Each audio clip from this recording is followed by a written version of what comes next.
Waka flocka. Waka flocka? Flocka waka? Are we ready to go? Is this thing on? I don't know. Probably. It's Friday night. It's whatever. It's whatever. But welcome back to the show. Welcome back to the show. What's up? What's up? What's up? What's up? What's up, y'all? It's another episode of Griftcast IRL. Hello. How are you doing this evening? If you are doing anything at all. How is you, my friends and acquaintances from the online systems? We got another interesting little show today for you guys on the things that I think are possibly most relevant. And as always, it's funny to see where people end up in all of these situations. You never forget that certain people keep themselves or think of themselves a lot higher than you, but haven't realized that they are much, much, much lower than you. But then again, it was always funny watching their content, seeing them not getting any videos, and then wondering why. And then they see they should probably remember, oh yeah, you remember when you shit on this guy right here? Yeah, people don't forget that shit. Nope, people don't forget that shit. And my power is becoming stronger and stronger every single day. So honestly, I'm not sure what a lot of these beta male cucks keep coming and doing or saying or whatever. Us Sigma male motherfuckers don't give two shits about it and also have no problem crushing them into a tiny little ball utilizing our psychic powers. Because why the fuck not? Why the fuck not? So, welcome for today. We got some strange stuff for you. My name's Manuel Chavez III, or the Turd, depending on how you know me. And guess what, guys? She's fucking back. She's back. You thought she was gone, but she's back. And more people have some thoughts and feelings on the Steven Crowder situation. And as normally, we're getting all of the same takes, like those weak beta male cucks that are like, hey, you shouldn't get into other people's drama. But then they were the same cocksmokers that were literally getting into the Eliza Blue drama, doxing her family and stuff like that. Oh, but no, when it's somebody I like, you can't do it. Don't be going after Rakita Law. I wanted his pee-pee in my mouth. That's what I usually hear from a lot of these people. As you can see, like, my filter is gone. I could care less about any of this stuff. I could even care less about the YouTube channel at this point, to be perfectly honest, because we got Rumble now, baby. We're going to be 100%. Bam. We don't even got to worry about YouTube anymore, dude. We seriously get more views on Rumble. So I want to say whatever the fuck I want. And if you don't like it, well, I don't give a shit.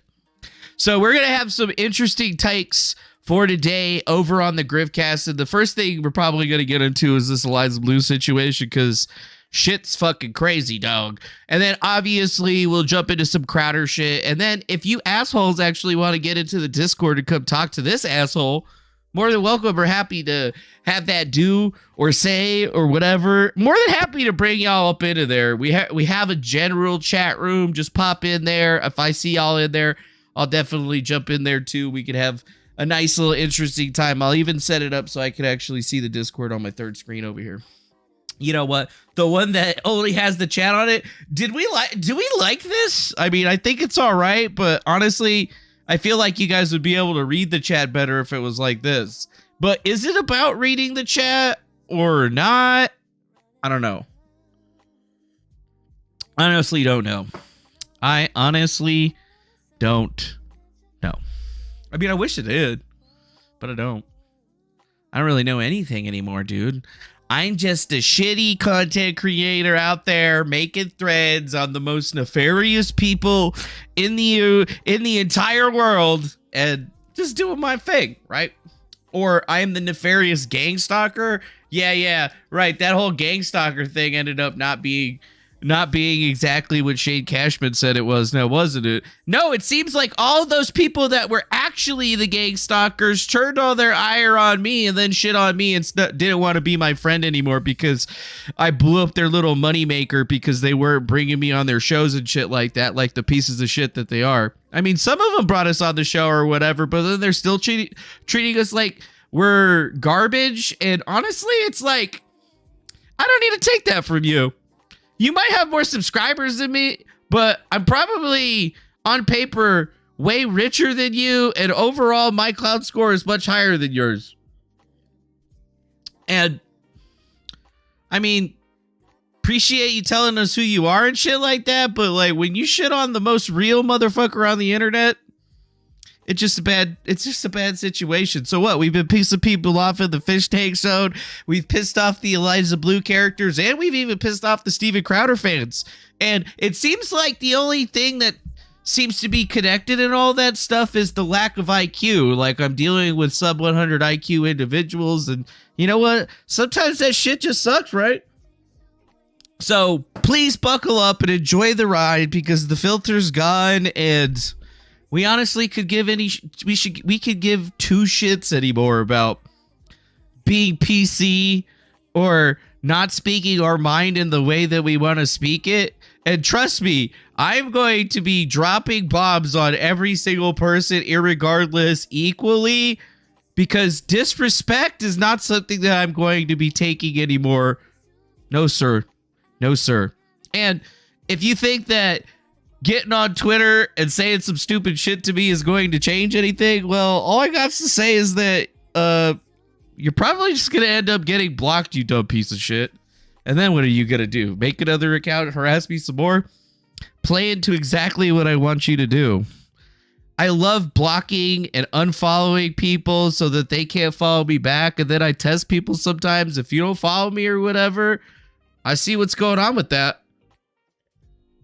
And honestly, not going to be something that we're going to be dealing with in the future. No, sir. No, sir. So let's get into the thread of the day. The thread of the day. Eliza motherfucking Blue. The Jesus is King arc. Or better yet, the digital privacy advocate arc. Or shift. Whatever you want to call it. The bitch is back. And she's reinventing herself as a digital privacy activist. Can you believe it? I mean, I can't believe it. I was like kind of shocked actually, because I haven't really seen anything in the Eliza Blue front. It seems that the second that I stopped fighting because my aunt died and I needed to go handle some IRL shit, everybody kind of just fell on the wayside, and all those cocksuckers like Arthmesia, what's it called, that dumb bitch, or some bitch L that runs that fucking channel on Rumble or whatever, Big Dig Energy, all of those, you know, like fucking mongoloids that don't actually know how to research or do anything right, but somehow have a fucking horde of dumb shits following their every little move. I mean, the shit just doesn't make any sense to me. That's why I talk shit about it. But, you know, all those peoples that just stopped fighting, including like Brittany Venti, although she did come back and try to fight a little bit, but everybody was like, bitch, shut the fuck up. Nobody gives a fuck about you. This wasn't your fight in the beginning. You totally tried to steal it from DeFago, and everybody fucking saw it. He did a way better job at absolutely everything than you and your entire group of people that came in. Chrissy Mayer, that Star Wars girl, all those pieces of shit that literally had no fucking idea what they were talking about, just regurgitating each other's garbage like they were puking each other's mouth. All those people, you know, they all stopped, but not me. I kept paying attention. I just haven't been making the videos specifically because I haven't wanted to give anybody else any content that they could just easily take or whatever, because, you know, taking out Eliza Blue was all about what she did in the past in like 2008, 2009, 2007, when she was grooming people and, you know, basically running her own little harem situation. That's what we were really trying to get people's awareness to say that, yeah, she used to do it in the past and it was happening now. and she's not the advocate that you think. So I follow along, right? I never apologized to this bitch. I said, if I've been wrong, I'm sorry, but nobody's proven me I'm wrong. So I'm not sorry. So sorry, not sorry. Sorry, not sorry. So we have a reinvention of this individual as a privacy advocate. And I'll just have to say I was definitely faithfully alerted to this new Eliza Blue development for my crack team of highly trained flying black SUV gang stalkers. And here are their names right here, like Making Moves on One, Sammy Manning, this Megan Walsh character, Daniel Clancy, Griftcast IRL, NYTX03 or 0603, and oh yes, Miss Peeps. Miss Peeps was out there too. You see, I forgot to get Miss Peeps in it because her name wasn't in that list right there, and she got mad at me. So we'll get it back down. We'll get it back down on that little piece of situation. So I didn't even notice that she had been posting. Somebody else had to actually tell me about it or whatever. So I made a thread so we could talk about it today on the show. No big deal. And oh, what's that? We got like some kind of fucking, what is this? The Breakdown with Greg Coit. Oh, Grifty IRL's fucking butt buddy, I see. Thanks for the $2. Eliza came back faster than a John Wick sequel. LOL. Yeah, I guess that's true. I mean, how long is a John Wick sequel? Nah, dude, it's faster than a John Wick sequel because, like, it was at least a year and a half, right? Like, since John Wick 3? Like, John Wick 3 came out. What is it? I don't know. I want to know. When did John Wick 3 come out? John Wick 3. Oh, is it 2019? That shit was 4 years ago? Fuck. Jesus Christ. Jesus Christ. Anyways, whatever. So I got it from here in Miss Peeps tweet. Let me cover up the chat so you can see it. You know, there's Miss Peeps. Shout out to Miss Peeps. Shout out to this Sam Manning guy. Shout out to Making Moves. Oh, I'm not following them. I should probably follow them. Shout out to Daniel Clancy. Shout out to Megan Walsh, who apparently blocked me for whatever reason. Whatever. Fuck you, bitch. Fuck you, you dumb bitch. That's what all I got to say. But yeah, Eliza, I guess, caught the Dr. Drew Shane Cashman interview that we were talking about yesterday. And she had to say this. I'm finding out what I can say and can't say right now. I would like to respond to this entire clip. Really? You're trying to figure out what you can and can't say? Who are you trying to figure out that shit from, Eliza? Who are you trying to figure that shit out from? Are you talking to your dad? Your lawyer? You don't have a lawyer. You haven't sued anybody. There's literally no legal paperwork that you filed anywhere that can be shown to anyone. And nobody believes Ella G. Irwin when she says that you filed anything. So, like, I honestly don't care about it, but look at this shit. And I saved up all of my energy for today to do all of this stuff, so I wanted to make sure that it was going to be at least a happening show, because I'm just sick and tired of all of the folks that don't have respect for people. Yeah, no respect for people. So let's see. I'm finding out what I can and can't say right now. Huh. Well, don't you think that you should have figured that shit out before your boyfriend or whatever the fuck Shane is to you these days went on his press tour? He's been on a press tour trying to rehab his fucking reputation. And this is the funniest one of his press tour that I've ever fucking seen, because number one, he's on Dr. Drew's show, who's literally the dickweed that had her on his show, didn't challenge a single thing that she said, and apparently believed everything that she said, even though she didn't have a fucking shred of evidence. So we have that dipshit and this dipshit coming together to try to bring her back into the scene, and she's talking about it again, which is oh so manipulated, if you understand my meanings. Yeah, like, what is even happening with that situation? Why does she even care? Like, who the hell is she talking to? I don't know who she's talking to be perfectly honest, but it seems that She's like following our shit because we tweeted about this yesterday, made a video about it. We're laughing about it. And then today she was like, oh, I'm going to go say something about it. I'm going to fucking put some information on the motherfucker. Uh-oh, we got another $2 super chat from The Breakdown with Greg Hoyt. Eliza pretends like she's on some NDA crap. Yeah, I don't know if she's on some NDA crap or not. She seems to make it seem that she is, but I don't think that there is one. I don't think there is a non-disclosure. Doesn't seem real. Doesn't seem real. I can't talk about my lawsuits or whatever. I can't talk about it. So I actually did post the video clip. And I said that we were going to watch it yesterday. We really did it, you know. We only watched a little bit of it. So, you know, like we should take some time. And actually, it's crazy to think that the entire time that he did this interview with Dr. Drew, he was literally having audio issues. Like, what's wrong with your computer, bro? Is your video card like fucked up? Are they not paying you good money over that Timcast? Do you not know how to use that fucking MacBook or whatever the shit that you're utilizing to join this fucking Zoom meeting and shit? I mean, I understand that you're a writer, but it's 2023. Why don't you fucking get your brain up in the snuff and actually buy some decent computer equipment? Who the fuck goes on to Dr. Drew's show with fucking earbuds in like this? You don't even have a fucking microphone. Where is your microphone? Do you need one, Shane? Fucking, I'll send you this one right here. Yeti mic, dude. You need a stand? Get you one off of Amazon, dog. Goddamn, son. You don't need... You're like fucking goddamn Nathan Slopeman over here with your goddamn earbuds on.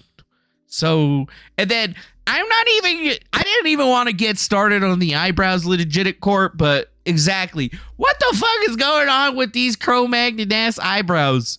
Like, I know you got that weird brow ridge shit going on, bro, but like, did you like shave your unibrow the wrong way? Like, those are literally the bushiest eyebrows. I don't remember your eyebrows being like that. And trust me, I looked at a lot of motherfucking pictures of you when I was making memes, and they were not like this. It literally looks like you got some motherfucking caterpillars up there, God damn it. I don't know where that came from, okay? I don't know where those came from. I don't even know if this is the same guy. It's really freaking me out. It's literally freaking me out, okay? Like, I don't understand it. Did, like... You got wax on there? Are they like painted on? Like, why are they so big? How are they so big? They weren't that big last time. Like, look at Dr. Drew's eyebrows. They're like the teeny tiny, like, and then his are like fucking 5 times. It's like, you could take this one little spot right here and just, you get like 5, 6 of them in there for one Shane Cashman eyebrow. I don't understand. And I know this is a very stupid thing to nitpick, but I don't get it, you know. I still don't get it. What's the breakdown with Greg Hoyt? Another $2 super chat. Dude's eyebrows look like Chola Raiders fans. Nah, bro. Those don't look like Chola Raider eyebrows, son. Like, they have the small lines that are like way the fuck up here and shit, SA. Like, that's something completely different. Like, he must be like putting Rogaine in those eyebrows, you know what I'm saying? And just getting them in there. Maybe they're AI generated. I don't know. You know, did we just talk shit for like 3 minutes straight? Yes, we did. Yes, we did. Because I don't care anymore. I don't care. Talk about some of the other things that you've been sort of scrutinized for. Let's talk about our friend Eliza Blue. Let me just quickly just say, we didn't even get into this last night. We only listened to that first little bit where he was talking shit, and I didn't even realize that they talked directly about Eliza Blue. I thought it was just like into the side or something like that, dude. I don't know, man. I don't know. Hey, wait, I see somebody chatting over on Kick, but my Kick messages aren't getting pulled into my main chat thing. Oh, hello, Muhammad Atta. We're doing a live show where we usually go through it. I understand that you weirdos over on Kick and stuff are constantly trying to get us to just talk directly to you, but you know, we got 40 people over on Rumble. We got like another 40 people over on YouTube. So, you know, you gotta like wait your turn and shit like that, you know? Gotta wait your turn. And if you don't know who we're talking about, sit down, shut the fuck up and learn, bitch. Jesus. Sometimes these people, dude. I feel like a lot of the people on Kick are going to be exactly the same thing that we see on Twitch. You know what I'm saying? That's what I think. And then we got people fucking spamming our messages and shit. Wow, there's like bots spamming our entire channel over there too. Got to ban all that shit. Wow. That's ridiculous. Let's see. Chat settings. I gotta go fix that. Chat settings. Pop out. Chat. There we go. Yeah, look at this. Look at this shit. Look at this shit. What is this shit? What the fuck is this shit? Look at this. Look at that fucking spam. All over spam. I had to block like 5 accounts right there. And there's more. There's more. And it's not even working to block some of them. Their messages are still in there. So yeah, I don't know what the hell's going on with that. Yeah, those weird twitchy people and shit always trying to get like, they want you to talk to them directly and they don't even have the fucking common decency to send you some money. Bitch, if you want my fucking attention, you're going to put $2 on it and I might read your comment. If not, you're just going to be spamming to nobody or whatever. Because I don't give 2 fucks about you. And I don't give 2 fucks about what you have to say unless you send me some motherfucking money. She was a friend long before she was a firebrand. I knew her. I guess I saw some tweets about her doing advocacy for essentially for women and violence against women and things. Women. And trafficking. And she was very zooted on trafficking, of course. And I thought, good, this is somebody I can get behind. Good, I'm this is interested. great. And she told me her story. She's doing she trafficking. Didn't name names. She didn't out anybody or make it anybody else's problem that I was aware of. She was just interested in helping traffic victims, and I will sign off on that. I don't care what anybody's story is. I don't care if they distorted their experience. I don't care if they underestimated their experience. I don't care if they're passionate about helping people in need. That's sort of been my frame on Eliza, and she's a lovely person. How the hell did she become this weird firebrand? So I believe it was sometime after we. So wait a minute. What the fuck is a firebrand? A person who is passionate about a particular cause, typically inciting change and radical action. Firebrand. Yeah, I don't know what happened to the firebrand that was happening.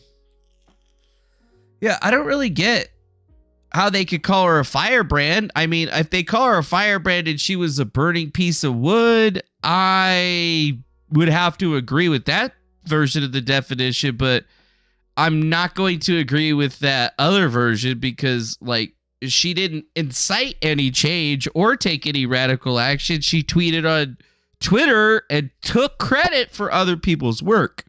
That's what happened, right? She didn't actually do anything. I guess if you wanted to call anybody, I technically could be a firebrand for the many different things that I've put out there. But I guess it's just all about how you, who you know, right? Who you know. And if you know Dr. Drew, apparently Dr. Drew gave me the fucking A-OK, man. He didn't even hear my story. He believed me. Who the fuck are you, you know? Who are you? You're not Dr. Drew. You don't know nothing about no Dr. Drew. So, obviously, we're off to a very, very bad fucking place. She's a lovely person. Who cares if she didn't say everything correct about her story and she might have embellished a few things and made it so that the whole entire thing was completely untrue. But she at least tried to do something good, right? She tried to do something good. We should at least give her credit for doing something good, right? Because let's be honest, like, should I actually care about this, right?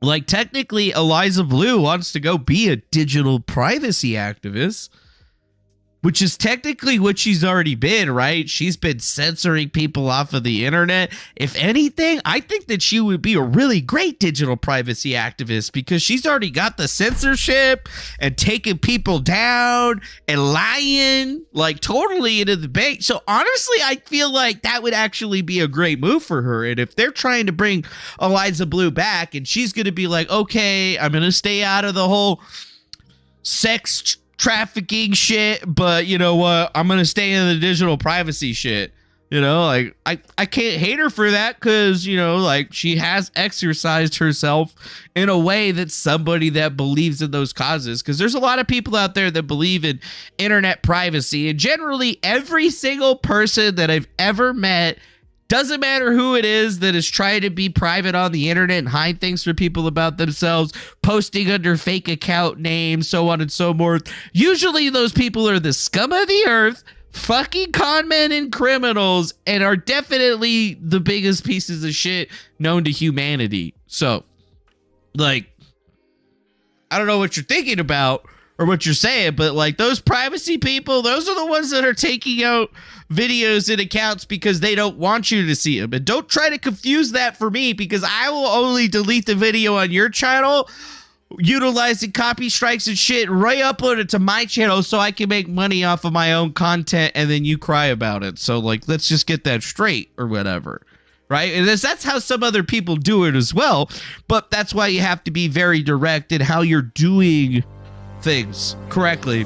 And another super chat from the Breakdown with Great Hoyt. Who cares if they pretend to be a cop? At least they were trying to stop crime. Oh, right. Yeah, Dr. Drew probably. That's cool. That's cool. It does make a little bit of sense, doesn't it? Yeah, it does make a little bit of sense when you truly think about it, right? That's Dr. Drew for you. Man, that's how Dr. Drew's been putting it out to you. That's how Dr. Drew has been taking care of it for you.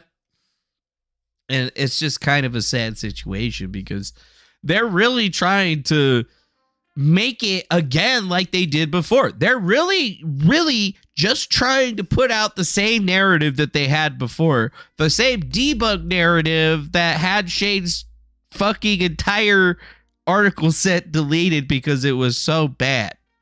So, like, honestly, I'm going to be paying a lot more attention to what they're saying in these interviews, because clearly Dr. Drew's got a lot of money and he'd be a person to sue, right? Right. And since I'm unlike Eliza Blue or whatever, I'm a man of my word. We did IRL together, which is maybe January. I'm a man of my word. I've burned like hundreds of millions of dollars just for fun. So, like, go fuck yourself. Or early February, people started picking apart the story that she'd been telling. Sorry, your fucking mic is fucked up again, Shane. Why is your mic fucked up, dude? What Sorry, Shane, you got to refresh again. Yeah, because this is important. Yeah, just refresh real quick. We'll keep having you refresh. Yeah, this is important. So can I give my 2 cents on this? Yeah. I just want to remind the viewers that this time specifically, it's not on our end. This time, so we get applause for this time. They're gonna be like, it's a this time specifically, it's not on our end. It's a conspiracy. Do I sound better now? But go ahead. The ghost is in your computer. Susan wants to say something. Go ahead. So I thought you were going to be gone, but when I met her, she told me her story, and she, you know, it's not like she was smuggled over the border and used as a sex object for porn or whatever. It was it was the same type of thing, but she was groomed, and then she was, you know, no, it was more of a codependency story, and she. What? No, it wasn't. None of it was a codependency story. All of it was her trying to be famous from the very beginning. Like, what are you talking about, bro? Y'all didn't have any evidence of anything. Y'all just made up the same story that we already had heard that doesn't add up or make any sense, that was truly debunked by the multiple different people from her life in her past, such as myself, that seriously said, yeah, The Breakdown with Greg Hoyt, another $2 super chat says, Shane has my old internet, LOL. No, that's not an internet issue. That's a sound card issue, actually. And it has probably something to do with the fact that Shane is broadcasting on a laptop with what I would have to believe is probably like an i5 processor that does not have any active cooling. And whenever he's refreshing, that's him basically overheating his sound card. And then it takes a second, cools down, and then comes back, and then it goes back to the same thing over and over and over again. And I discussed it. Right. She was quite open about it. This is like not somebody holding her at knife point in Sri Lanka. This was a process that a lot of people go through where they get sucked into things, and before it's too late, they're doing things that they wouldn't otherwise do with people that they wouldn't otherwise be around. They lose their sense of themselves in it. It's a very common thing. Very important to talk about. Right. So you were an IRL. What? Like, we all asked for her to talk about this stuff. We all asked to really get a good understanding of what is happening, and we never got that, right? All we got was a diatribe that didn't contain any of the answers that anyone was looking for, which is why it angered people. Now, Shane and Dr. Drew are going to try to place the blame back solely on the people making content. So they're talking directly about me specifically. Every other person associated to the situation in my mind doesn't exist because they're all just clout chasing pieces of shit that don't actually care about the situation, which has been proven time and time again, because as soon as they're not getting clicks on it anymore, it stops being a relevant topic. Or as soon as an individual that started the topic decides to clam up on it to prove a point, they run out of everything to talk about. So I was on IRL. We discussed me doing a profile on her. I had already done, I believe at that point, I'd already done the Kanye profile and the Carrie Lake one. So I thought this one was going to be a cinch. I was like, oh, no controversy with this one. I'm just going to tell her story. We're going to tell the story. People started taking apart her story as I'm gearing up to go out and profile her, interview her and her family. And they're basically saying that her timeline is totally off, that they can't decide. So, first of all, Shade Cashman doesn't even have the timeline correct on this whole thing. The actual timeline is that sometime in December, I created a thread after Eliza Blue blocked me for asking simple questions. I put out a thread, and my thread was the only thing that was traipsing around that was getting any recognition.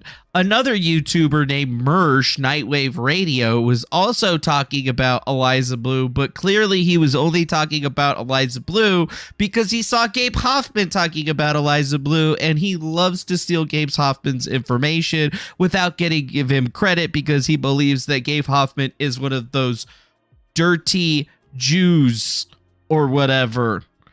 I think, wait, what did he call them? City folk. I don't like city folk. Yeah, that's what he said. I don't like city folk. But that was his, like, slight at it because, he's anti-Semitic or whatever. So, like, I gotta point it out that Mersh did say something, but nobody gives a fuck about Mersh. And nobody gave a fuck about Mersh back then. And the only reason anybody's giving Mersh play is because Revenge of the Sis got verified on Rumble, and somehow they're getting millions of views now. So essentially the lowest man on the totem pole skyrocketed to the top over all of them, and now they're all trying to run behind him sucking his little dick, which is just the funniest fucking thing that I've ever seen. It's the funniest thing that I've ever seen. It really is.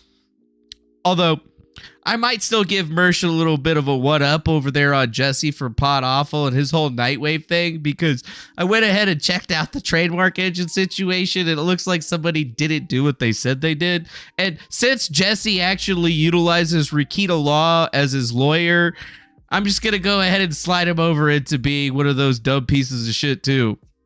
So, sorry, Jesse. Fuck you. What did he just say? Oh, what did he say? Oh, yeah. I was supposed to have Jesse take over that fucking trademark. They can't lie. and he did it. He didn't pay for it. He never actually finished it. So Merc should go buy the trademark at any time and stuff the fuck out of Jesse harder than he's ever fucking stuffed him. You know what? I think I'm actually going to go message that shit over to him right now on Twitter after I get off of this stream, just to fuck with everybody just a little bit more. Because you know what? Remember,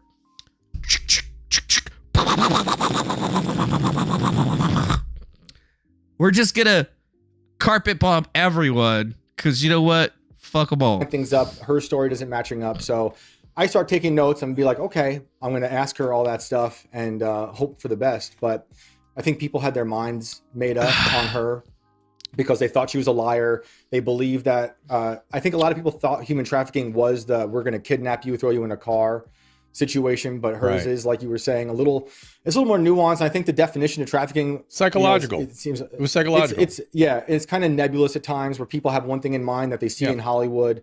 So by the time I get out there to interview her, now it's like, I think my name has been announced as the person writing the story publicly, and people are like, they want a hit piece, but I just don't write hit pieces like that. Did he just say that he doesn't write hit pieces like that? Because I definitely remember him writing a hit piece on me, calling me a gang stalker, saying a bunch of stuff that was not true. And now all of a sudden he's regurgitating the same exact information like it didn't get his shit deleted and him in big trouble. Goddamn. Is this real life? This is real life. And you got to remember that Shane Cashman didn't even get into the scene until Brittany Venti decided to, go bimbo power the shit up and create some drama on the situation. Why she did this, nobody ever knows. I invited Brittany to come on the show to talk about it, but obviously Miss Venti is just far too good to ever come on to this show again. And or to ever come on this show or talk with me directly. I think we talked slightly, just a little bit, but even at that point, I could seriously tell that she didn't even want to be having that conversation with me, which is both sad and unfortunate. But then again, who really fucking cares? So Shane didn't even get drawn into this thing until fucking the middle of January or something like that. So he's got no idea what the real timeline is. He's got no real idea. He all he knows is when he came in and then Tim Pool said his name out loud saying that Shane Cashman's going to be investigating this. And then he doesn't blame Tim Pool for him being the target of all of the ire here. Even though he should, because none of us would have known about any of this unless Tim Pool actually told us in the first place. But instead of getting pissed at his boss, he's going to get pissed at the rest of us because we're all fucking ghoulish, gang-stalking pieces of shit or whatever. How fantastic is that? So fantastic. Basically, I was going out there with the same thing I had in mind that I did with Kanye and I did with Carrie. Yeah, Kanye, Carrie Lake. Yeah, let's do it. I'm going to go talk to other people. Kanye tell his story. People really upset that I didn't do that. I made a point of saying it in the story in terms of...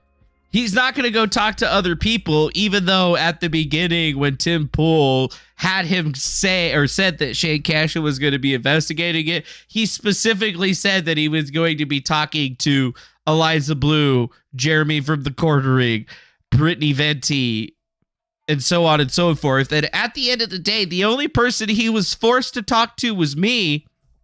And, well, y'all saw how that went, didn't you? Yeah. You did. This story, I said it because there was a lot of people who were bullying my colleagues and myself. But the criticism, people think that I was saying anyone criticizing Eliza was the problem. I was talking about a small group of people who were going after her, me, and anyone in her periphery 24/7, just being malicious, which I have a problem with bullies. I have a problem with bullies too, Shane. I was bullied my entire life. I'm still bullied today for the way that I look, my weight, my sexual orientation, and everything else. I don't understand what you're going on through here, because I never bullied anyone. I just asked some questions and made some videos, and I most certainly didn't spend 24/7 on this particular situation. I actually took an entire fucking month off and only even started grifting on this situation because I was literally meta-trolling everybody involved with it, to the point where they got so mad seeing the word Defango and Griftcast in their chats, they completely ignored it. So just think about that for a second.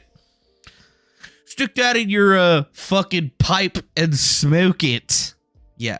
I feel like it is more than his reputation at this point that needs to be saved. And I mean, is Dr. Drew going to be the guy that's going to save it? No, because literally they were both wrapped up on the bad side of this situation. Dr. Drew was one of the people that was promoting her illegitimately, never even looked into see if any of the stuff that she claimed that she did was actually true or real. And then they have people on the phone that are coming in trying to redouble that point, but none of these people have any credibility. None.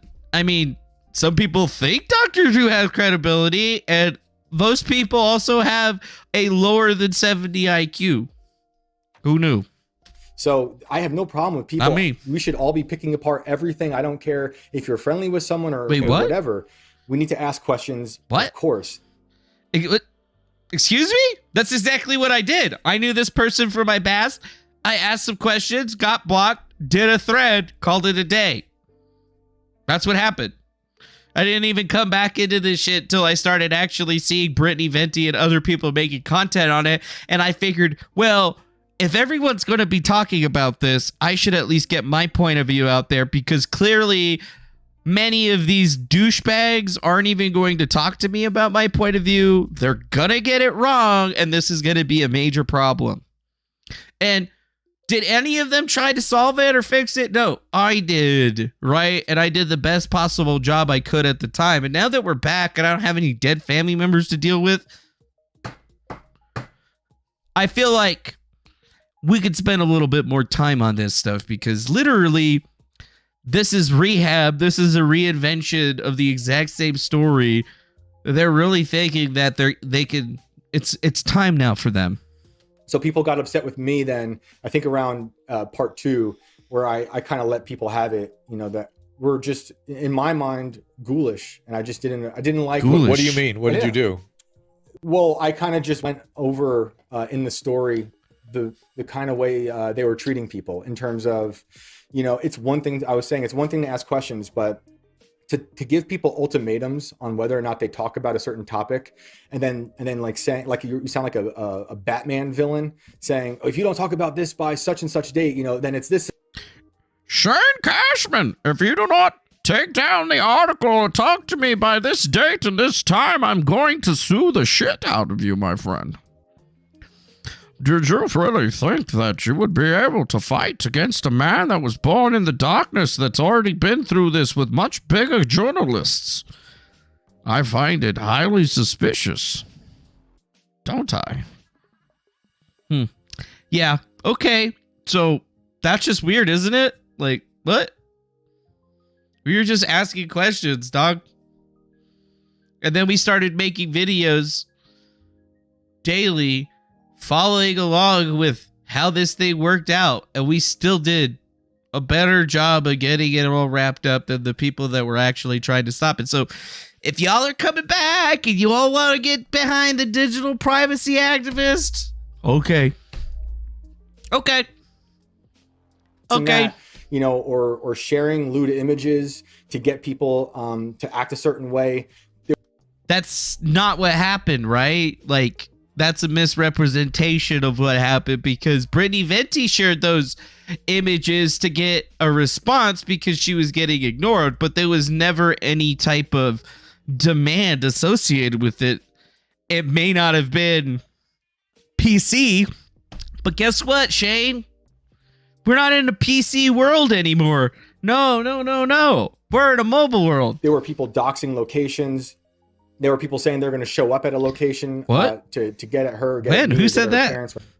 Who said that? Like, can you show some evidence? Did you take some screenshots that you could throw up there? We just got to trust you on that one? And I was out there. So it was like tactics like that I just saw as gruesome and I just, it rubbed me the wrong way, you know, and I was getting in what world? Yeah. In what world are people feel at their liberty to demand behavior or speech from another person? In what world?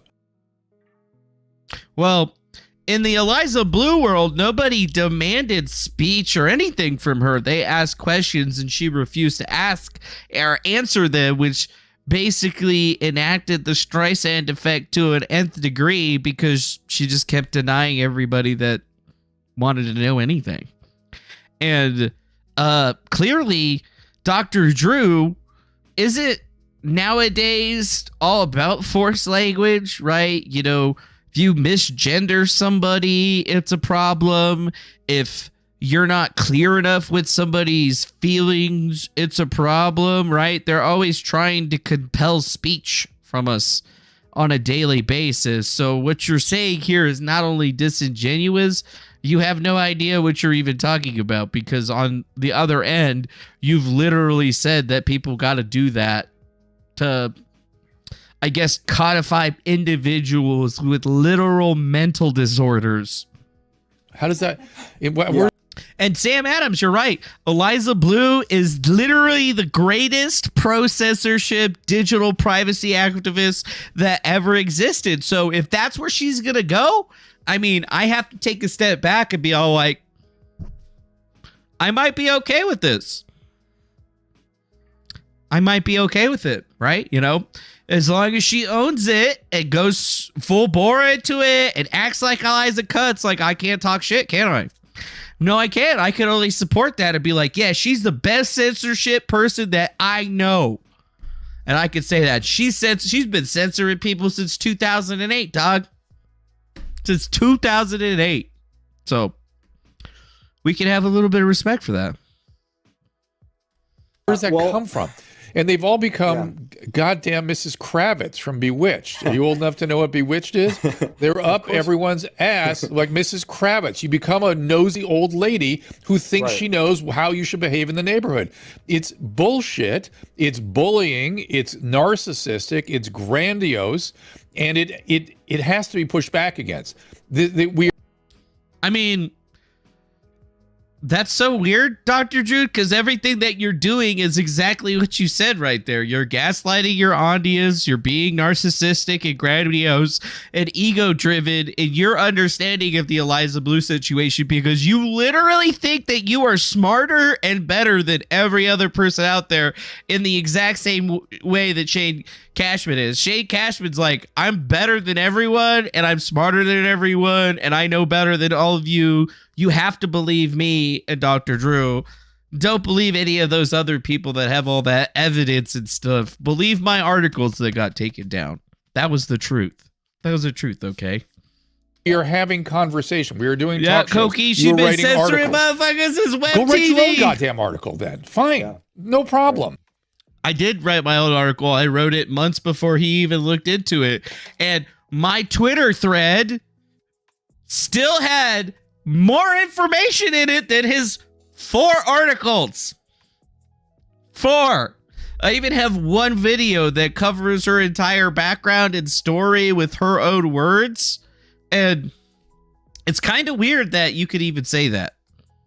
No problem. And by the way, in the article, take aim at Shane. Take aim at me. Yeah, seriously, asking people to not be liars is really awful. So, yes, I am going to take aim at Dr. Drew. I am going to take aim at Shane Cashman for being so incredibly dishonest about this situation and what happened, because it's wrong. What they're doing here is wrong. This is wrong. There should have never been something like this talking about this situation, and it's clear to everybody this is a manufactured situation that they have created so that they can basically retake hold of the narrative. And simply, like, I'm not going to allow that to happen, but it's not going to be me. Remember, I'm the little fish in the pond or whatever that's stronger than all of them, and they're all afraid of me. So it's only going to be if they decide, and by they, I mean all the other people that were associated to the system, it's going to be up to them if anything happens, but you'll see fairly quickly where they're going to fall in this particular situation. And I think that most of you will probably be shocked. Cool. Of course. But to go in and demand and then extort, they're extorting you. That is criminal.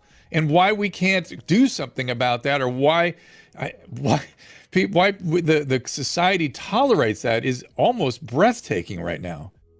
It just showed me that there is a type of destruction economy in people, that they know if they can start tearing down others, it's beyond asking questions, it's beyond being curious, it's beyond trying to find the truth. They want to destroy people to get a leg up in whatever they think that success is. And it's like, again, I even said in the story, criticize me, please. Like, I'm clear, and I talk about the differences of objectivity and subjectivity, because people were saying that Eliza had said nice things about me on IRL or on Twitter. So it obviously put me in the story a lot, so because I'm trying to show you when I'm being objective and subjective, being like, clearly, you know, this is what I think about these bullies, this is what I think about this story, and then talking about that. So I don't want to criticize anyone who was just asking questions, because that wasn't the point, but it seems to be perceived that way. I'm just kind of going after the people who are into that destruction stuff. So right there, when his microphone starts fucking up again, it's almost like every time Shane is being incredibly dishonest, his video card or his sound card on his computer just starts to fuck up, because he wasn't targeting people for those reasons. He targeted me directly with defamation, slander, and lies that had been clearly debunked years ago. Tim Pool still believes that he is right when he says these things, even though he is dead fucking wrong. Not only did we expose Tim Pool's organization and their bias in all of these situations, we exposed him too. And we were the only people that were asking legitimate questions. We were the only people that were keeping track of this situation in its entirety. And I mean, it's almost irredeemable what he's doing or what he's saying right now, because he's taking all of the forward motion that he took for me to get out of the lawsuit, and now believing that, well, he can't do anything to me anymore, so I'm just going to go back forward and do all of this. And that's like a big no. We still have copies of everything, and I can include this right here, which I will. And to be perfectly frank, it almost seems like we really need to teach this guy a fucking lesson, because he's not going to learn that he can't gaslight, bully people in this way. And definitely Tim Pool can't do this shit. It's not cool. I'm not going to be down with it or whatever, because those dipshits didn't have me sign anything, which I asked them for. So basically it leaves them fully open for anything that I decide to do. So, I mean, not smart. Who were just, you know, making super chats on Eliza or myself or the people I work with or anyone else who happened to say anything that went against the negative wave. The negative wave. So that's narcissism. The liability of narcissism is envy and empathic failure. So we're all narcissistic, envious individuals who are just making money off of this stuff. Great breakdown. I mean, I'm really digging the psychological digs here, you know? It's not like Dr. Drew hasn't been relevant for a very, very long time and has a failing YouTube show, but, you know, I guess content's content. They needed to bring it back. Just to be honest, they're the ones that are bringing Eliza Blue back, not me. We're just reacting to their content and laughing at them because they're making an incredibly large mistake. Yep. Incredibly large mistake. So you have envy being acted out. I know they think they're going to get some sort of leg up. It's not that. It's the satisfaction of destroying other people. Narcissists have that in them. It's envy. The satisfaction of destroying people. So I'm watching two narcissistic, envious individuals who don't have the same skills or abilities that I do, trying to make me seem like I'm the bad guy because I did a better job than them. That's pretty crazy. It's pretty crazy when these narcissists are so envious of somebody so small and insignificant such as myself. You would think that they would be able to actually fight or attack with reasoning and evidence. But right now, we're basically attributed it to their he said, she said. Envy, when you have envy towards another person, you have to drag them down. Yeah, you bring them down to your level, so to speak. And envy. And that's the thing, is that what they don't seem to understand is that I had to drag myself down to the level of all the other YouTubers to become a grifter in order to actually get any attention in the situation. And all of that attention turned negative when I did the right thing and ended the situation to protect myself, because ultimately I'm alone in this situation. So I could give two shits about anybody else needing to make content off of it. Oh, well. I mean, look at every religious scripture there is. There's injunctions throughout every scripture. Beware human envy. Envy is the most destructive emotion. We have to have ways of containing envy, because whether it's the Ten Commandments or, sort of directions from on high in the Judges. Did this guy just bring up the Bible? Dr. Drew, you are not a Christian. You don't know anything of the Bible. You don't have the morality of the Bible, bro. Aren't you gay? That's weird. Like, how are you going to try to take a moral stand against people that were taking a moral stand, right? Like, the only reason we did this is because we were on a mission from God, and God said, hey, you should probably speak up about this one, Manuel, because you have a lot to say. And it's only because of God asking me to do that stuff that any of this stuff happened. And sure, there's going to be a lot of people out there that don't believe in that. They don't believe in the universe. They only believe in themselves and what they could do because they're their own personal God. And they don't really understand the unity of oneness, right? They don't understand how to be like me, an actual deity. Somebody who's more than willing to say whatever needs to be said and do what needs to be said and take all of the negativity associated with it and still be able to stand. So strange, so weird. Which God's he talking about? I don't know. Is he talking about fucking Ganesha? Is he talking about Jesus? He talking about fucking some other goddamn motherfucker like Odin? Norse god? We're dealing with some fucking like Jinn or some shit. Or whatever it might be. It's always about controlling envy, because the envy itself is so profoundly destructive. And then within that, what you're describing is scapegoating. So when a mob comes together, a mob has to have a scapegoat. They have to have blood for them to, and a mob, literally when people are in mobs, they are so delusional in terms of their aggression and their aggressive focus on the scapegoat that after they act out, they will, it's almost the way some of our government officials are behaving these days, in terms of their willing to take responsibility for some of their excesses and lockdown and school closures. They're like, I wasn't a part of that. Wow, Dr. Drew, weird, dude. This is a weird take, bro. Like, where are you going with that? It doesn't make a whole lot of sense to me that's really where you went with that. I almost got to hear that one again. Down in school closures, they're like, I wasn't a part of that. Of their willing to take responsibility for some of their excesses and lockdown and school closures. They're like, I wasn't a. So you're not willing to take responsibility for platforming somebody who clearly shouldn't have been platformed. You're not willing to take responsibility for the articles that you wrote that were poorly received by the masses because you did not do your homework and other people had done their homework in such a bigger way that when your article came out, it was almost laughable that you actually considered it to be anything close to being journalism. Wow. We got some fucking Riz going on here, dude. These guys are the Riz. Part of that. Fat Riz. I don't know what you're talking about. They have almost no awareness of the impact that they have. Yeah. It was interesting that it happened, that I found myself in the crosshairs for the third, what I'm calling that trifecta of controversy, because I'm watching Kanye after the InfoWars. Wait a minute. He says the third. So the third one's the one that he talked about me.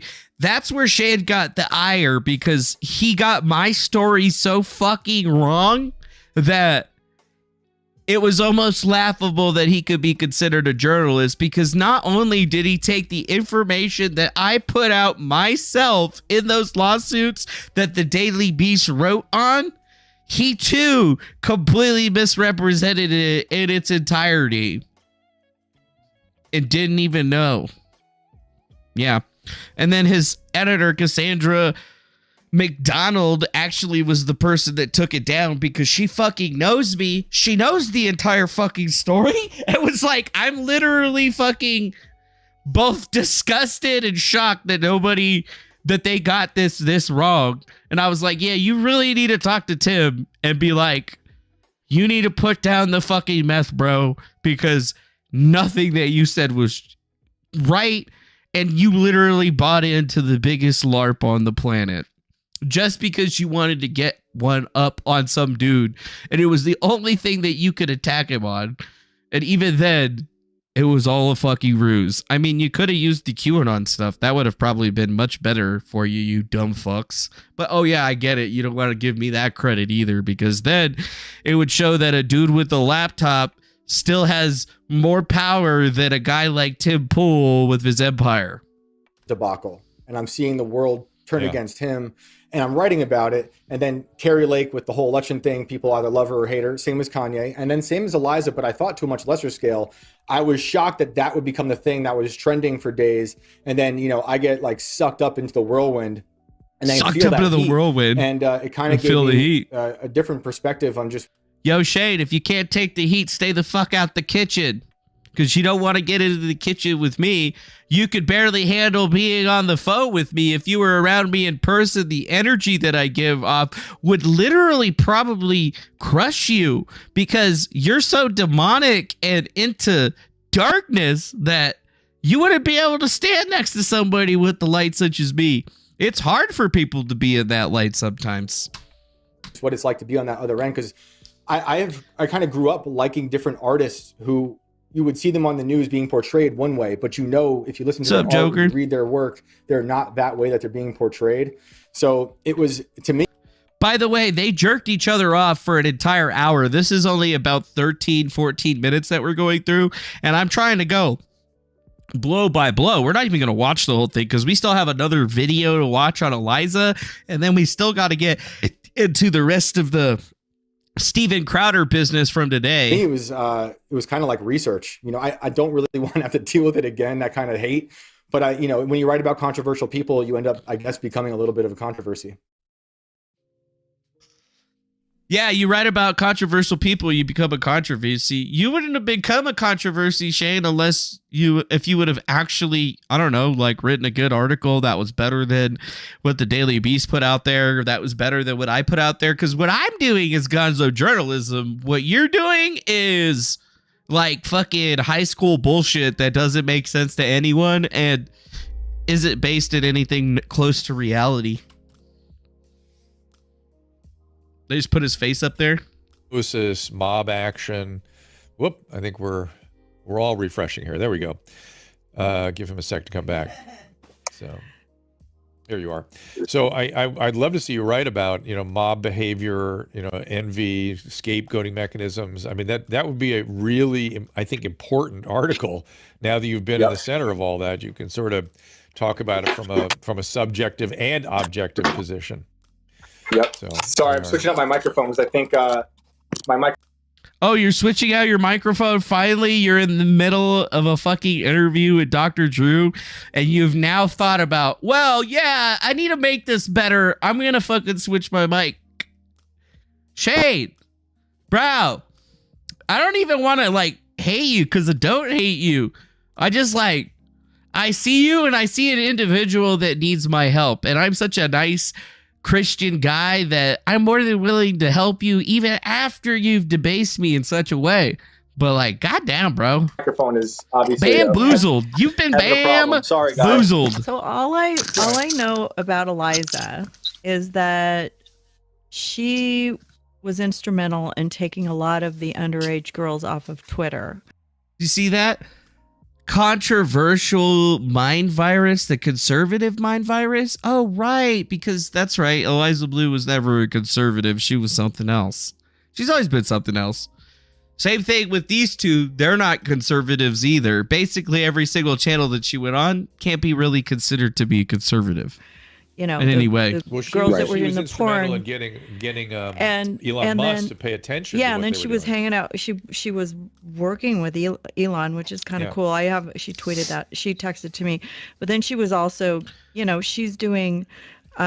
She accepted an award for advocacy, and then she had anti-trafficking conferences. I mean, she works all the time on this stuff, and whatever the mob did. But I'm just wondering, like, if it came also from the disgruntled people in the porn industry who were like, "Hey, this woman took down my livelihood," you know. And it feels like there was some energy behind it. Yeah.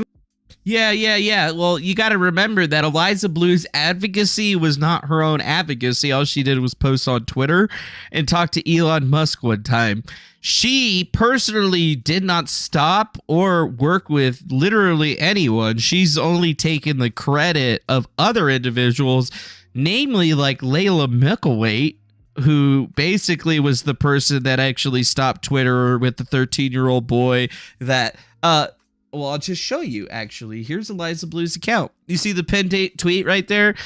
Reminder, a 13-year-old minor survivor begged for Twitter to remove a video Twitter sexually exploited him. Twitter reviewed the video and said no. They had this government ID showing he was a minor at the time. The video had over 160K views and over 2K retweets. Yeah, but nowhere in this thing does she even shout out or mention Layla Micklethwait or anything like that. No. It's her advocacy now. She did all of that stuff. I talked about it, but the person that actually went out, did the lawsuit, did all the work, yeah, fuck them. They suck. I mean, there's always like a group. Like we've had that problem before. Yeah, there's a group. Oh, for sure. Kind of like the group of people that were watching get behind the Eliza Blue situation, including the Susan Pinsky, this guy right here, Shane Cashman, this other douchebag, Dr. Drew, all individuals that have less information than the rest of us on the situation and don't have as long a history with this individual that never met her personally before probably last year, maybe the year before that. Yeah. I think I'm going to believe Dr. Drew over me too, because I'm a piece of shit. Thanks. I think it was a number of things with her. You know, I think some of it was just organic. They saw the timeline, her timeline being taken apart, and they wanted the truth because they were a fan of hers, and they wanted to believe in her, and they couldn't see it that way. So there's that's the organic path. Then there's the people I was talking about earlier who use this kind of destruction stuff to get ahead or whatever, or just get their name out there. Also on IRL. So who is he talking about? Like, he's not talking about me. Am I one of the destruction people? Because I'm the one that asked the questions and went away. Then everybody else started doing all of the destruction stuff, which is all of the different people on YouTube making videos and stuff. That's what he considers to be the destruction. So maybe he's not talking about me right there. She was giving out hate victim statements. Ooh. So she was, I don't know if representing is the right statements. word. She was speaking with supposed survivors of what Tate. The fuck is that? So that didn't help, because then there's Tate fans going after there her. It is. Well, okay, well, maybe what that is that? I don't know what that is. Tate fans? Tate has an army of guys that hate women, essentially. I'm sorry. I don't know what you guys do or don't like or whatever. It just seems like that to me. Yeah. Andrew Tate's got an army of guys that hate women. It was just odd because while she was reading the statements from Tate on IRL, I had just talked to Tate for the first time a few days earlier because I was going to go write a profile on him. And then he gets arrested. So I'm like, And then he gets arrested. But so then there was a fourth thing, which is what you were saying just a bit ago with the Elon thing.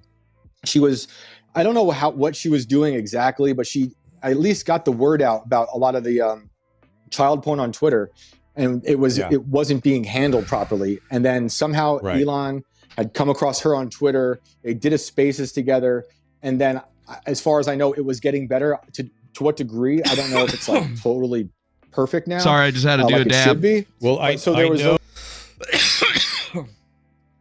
Sorry, just had to do a dab, Rooney. Four things. Yeah, I know Eliza was very concerned about what was going on Twitter and was very happy with what Elon was doing. I don't know whether it solved everything, but Well, no, it didn't solve everything. We saw that she was taking credits for months, and then Gabe Hoffman worked with NBC to figure out that all of the hashtags that she claims were removed were actually still operational, and then there was more of them. So no, none of that actually got taken care of until somebody who actually does avocation work, who's actually been known for all of that stuff, named Gabe Hoffman, actually got it all done. So yes, she's still getting the credit for other people's work. And here's Shane Cashman and fucking Dr. Drew being all like, oh, well, yeah, she tweeted about it. Yeah, I tweeted about it too. Where's my fucking award? Well, I didn't tweet as much as she did, so I don't deserve the reward. Oh, just because you tweeted about it before she even fucking knew about it? Oh, yeah, no, none of that doesn't matter. You're not a woman. You're not an advocate. You can't do that. It's fucking ridiculous.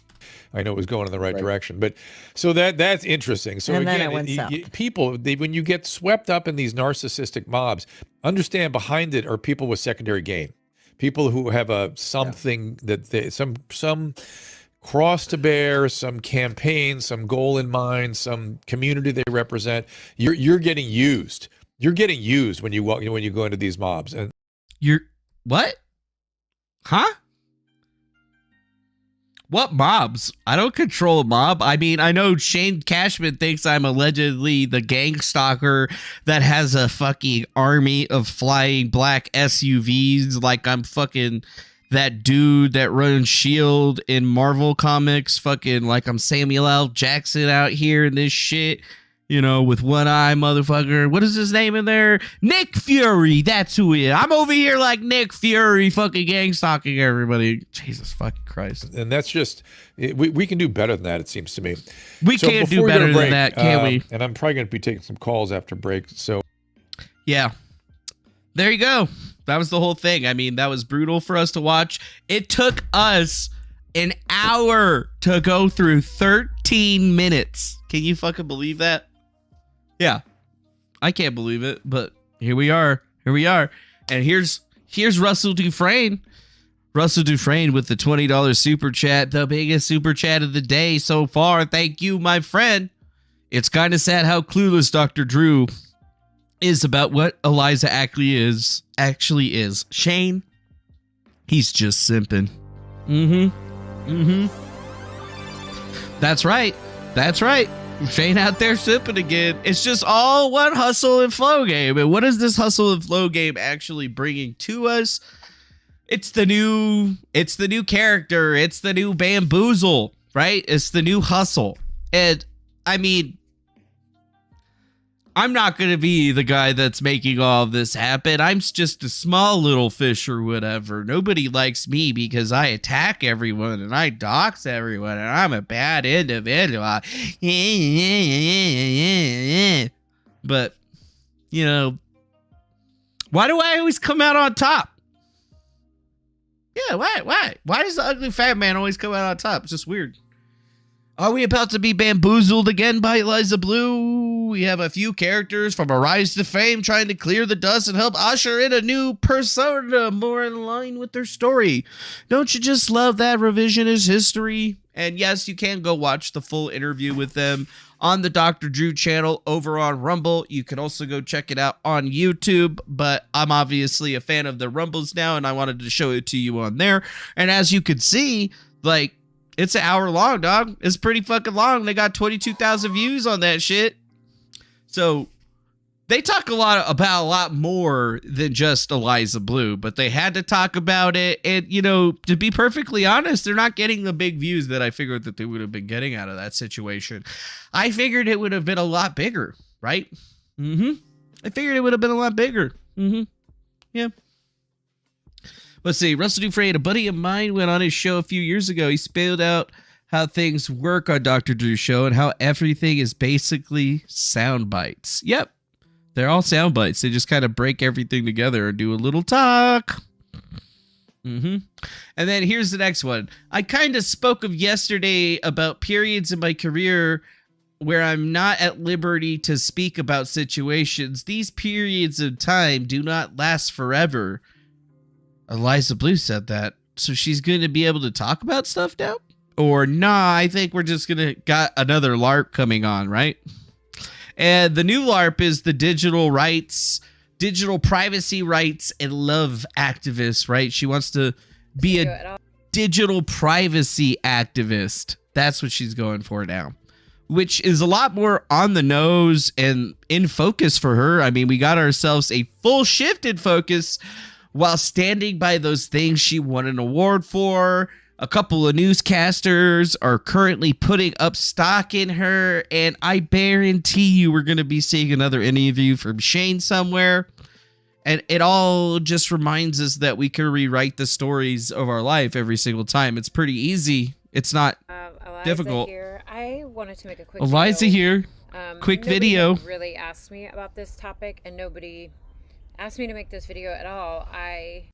Nobody asked me about this topic. Nobody asked me to make this video at all. Oh, really? Nobody asked you, huh? Wait, did you post this video? Hold up.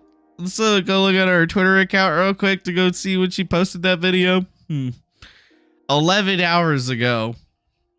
No, actually, she posted the video on the 27th of April, which was yesterday, which is literally right in line when this guy posted his fucking video on Rumble. Hold up. Let's see. What does it say that it there? Streamed at April 27th at 6 p.m. Eastern. Huh. So that would be 6 o'clock, or that would be 3 o'clock or so Pacific Standard Time. And considering the facts here, all I got to do is pull this up right here and then look at this and say, so I'm on Pacific Standard Time, so that means that the Dr. Drew video went up at 3 o'clock of my time, and then 24 minutes later, she posted this. But it's totally not. It's totally not. It's a coincidence. It's a fucking coincidence, ya bitches. Don't you be reading into this shit. Nobody made me post this video. I'm doing it of my own volition. This is not a rehab tour that's been meticulously curated by my fucking PR team. I wanted to make a quick video. Nobody had really asked me about this topic, and nobody did. We just busted this video at all. We just busted them, didn't we? Mm-hmm. After deep consideration, we busted I them. decided to make it. After yeah, the Elon we Musk busted them. Acquisition of Twitter. Oh, I right away publicly announced that I was moving to a different project. Different project? I announced it on my Twitter. I also spoke about it in Twitter Spaces with Elon Musk as well. New project. So almost right away after the Twitter acquisition, even though I have advocated for the minor survivors of Twitter for a few years, I right away switched gears. Switched Really gears. Explain why the sudden change. Wait, there's a reason that you switched gears from being an advocate? I wonder. That's weird. It was the Twitter thing that made you do that? It wasn't like December, some thread that was catching steam that everybody was looking into and trying to be all like, hey, wait a minute. This bitch is lying to us. Yeah. So now we're going to find out the truth. We're getting it straight from the horse's mouth, too, which is amazing. For those of you that have been following my journey, I advocated for the minor survivors of Twitter, starting with John Doe 1 and John Doe 2, the two minor survivors currently suing Twitter. Which is the two minor survivors that were not associated with her in any way, where she only actually heard about them through secondhand through a lady named Layla Micklethwait, who was actually the person that helped those minor survivors and was talking about it for years prior to her even finding out about it, who is also the individual that she doesn't credit. So yes, she advocated for them in the way of that she told people about it with her mouth by flapping her meat, and then she wiggled her meat on a keyboard in order to tweet it out on the Twitter. That was the extent of her work. There was no working with the minor survivors in any way or talking with them or in any way. She had nothing to do with any of the lawsuits or anything associated with it, much like the same way we found out that she had no association to the victims of Andrew Tate she claimed that she was advocating for. Case ripped my soul open, it ripped my heart open, and that sort of set me off on a path to advocate. It ripped her heart open. I did that for many years. And many years? It wasn't many years. It was like a year. And you didn't know that other chick for very long. That other chick was doing it for many years. And then now you get all the credits. So the award that should have gone to her went to you instead because you took all the credit for all of her hard work. And after the acquisition, I decided that was done. When I had started that journey, I had a few goals. But the deal is with the issue of, and I still stand with the survivors of Twitter. I love them deeply, and making the decision to leave that project. Leave that project? That you were never... I just want to say that, So wait a minute, you're telling me that the project that you had nothing to do with outside of tweeting and flapping your gums, you're not going to help them anymore, right? You're not going to tweet about it anymore. You're not going to do anything. I mean, damn, that's like a massive loss, dude. That's 250,000 people that aren't going to hear about that anymore. I mean, it would have been great though if you would have been like, yeah, this chick right here. They will always have an extremely special place in my heart. But yeah, I'm not going to help them anymore. But the truth is. And yes, Sam Adams, it does take a grifter to recognize a grifter, my friend. It's the only way that this even works anymore. Oh, I should put the chat up on there too. If you go back and look at my writings, I learned how to become a grifter. I'm a quick study. So you know what? Speaking of grift, somebody should be sending in a super chat just about now because I could definitely use a little bit more money. Got rent coming up. My journalism, my tweets, and a lot of my podcast interviews. Not only was the removal of child sexual abuse material off of Twitter at scale really something that I was pushing for, I was also pushing for the platform to be more free speech and to focus on removing the most egregious content at scale. At scale. Oh, yeah. You were talking about doing that. Well, how did you do that? You advocated. Oh, right. You were telling people what to do. And that's why you're taking credit for, the actual work that other people did. Oh, I actually kind of know how that is a little bit, right? There's some shit with me, I came up with the idea for QAnon, wrote down a whole little plan, gave it to some other people to execute, and it happened, right? But nobody wants to give me the credit for what I did. But then we're listening to Eliza Blue, and she's saying that she's like fucking the QAnon. She's like the creator of the whole entire takedown of CP on Twitter. Nobody else before her ever came up with anything else like that. And she actually did it. So, credit goes to her first. Egregious content at scale. I also her brain is thinking so hard her CPU's throttling. I feel like I accomplished my goals. I accomplished my goals. I got done everything that I've done everything I set out to do. There was also one other caveat in my writing, in my tweets, and in a lot of my podcast interviews, and with all of my advocacy. She ain't even looking at the camera. She's spending the entire time looking down and to the right. So she's looking in a weird place, right? Like if I turn around, that's the right eye, right? So she's just looking down and to the right. Weird. Dang, we got ourselves another super chat from Daniel Metalliga for $4.99. What does that say? 2 trailer park girls go around the outside, round the outside, round the outside. Rick, rick, ah, rick, rick, rick, rick. Oh, guess who's back? Back again. Blue is black. Tell a friend. Blue is back. Blue is back. Blue is back. Blue is back. Blue is back. Blue is back. Blue is back.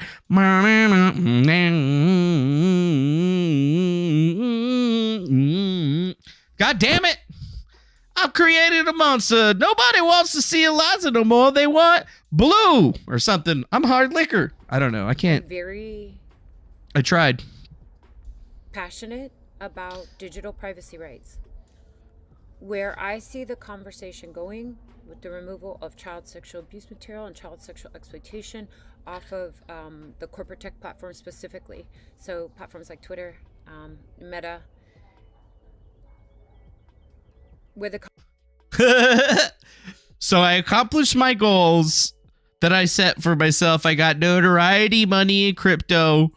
And now I'm moving on to the next crisis, which I think is digital privacy, which affects me because people were posting my private material publicly, even though I posted it publicly myself too and got paid for the public postings that I was in. And then I got that stuff removed. So many different people got censored off of the internet for simply trying to understand the situation and asking questions and reviewing videos and notes. And now she's realized what she truly is, what her true calling is. conversation goes, I'm not willing to go because I'm not willing to compromise. Not willing to compromise. She don't want to compromise. She don't want to compromise. Wow, what is that right there? I think somebody just threw it in another super chat right there. Is that a $9.99 in the super chat? That's $9.99 with the little level up guy go like. Too bad it doesn't pull that little thing in there though. That'd be cooler. But thanks, Christina. We appreciate that. Appreciate that super sticker of the level up guy. Thank you. To advocate for we like money. Minor survivors sexually exploited on platforms like Twitter. I also made the decision that I would not push for any solution that would violate digital privacy rights. Digital privacy rights. This is non-negotiable to me. So this is non-negotiable to me. That is one of the reasons that I had decided to step back so abruptly, because I didn't want to push for solutions that were against my principles.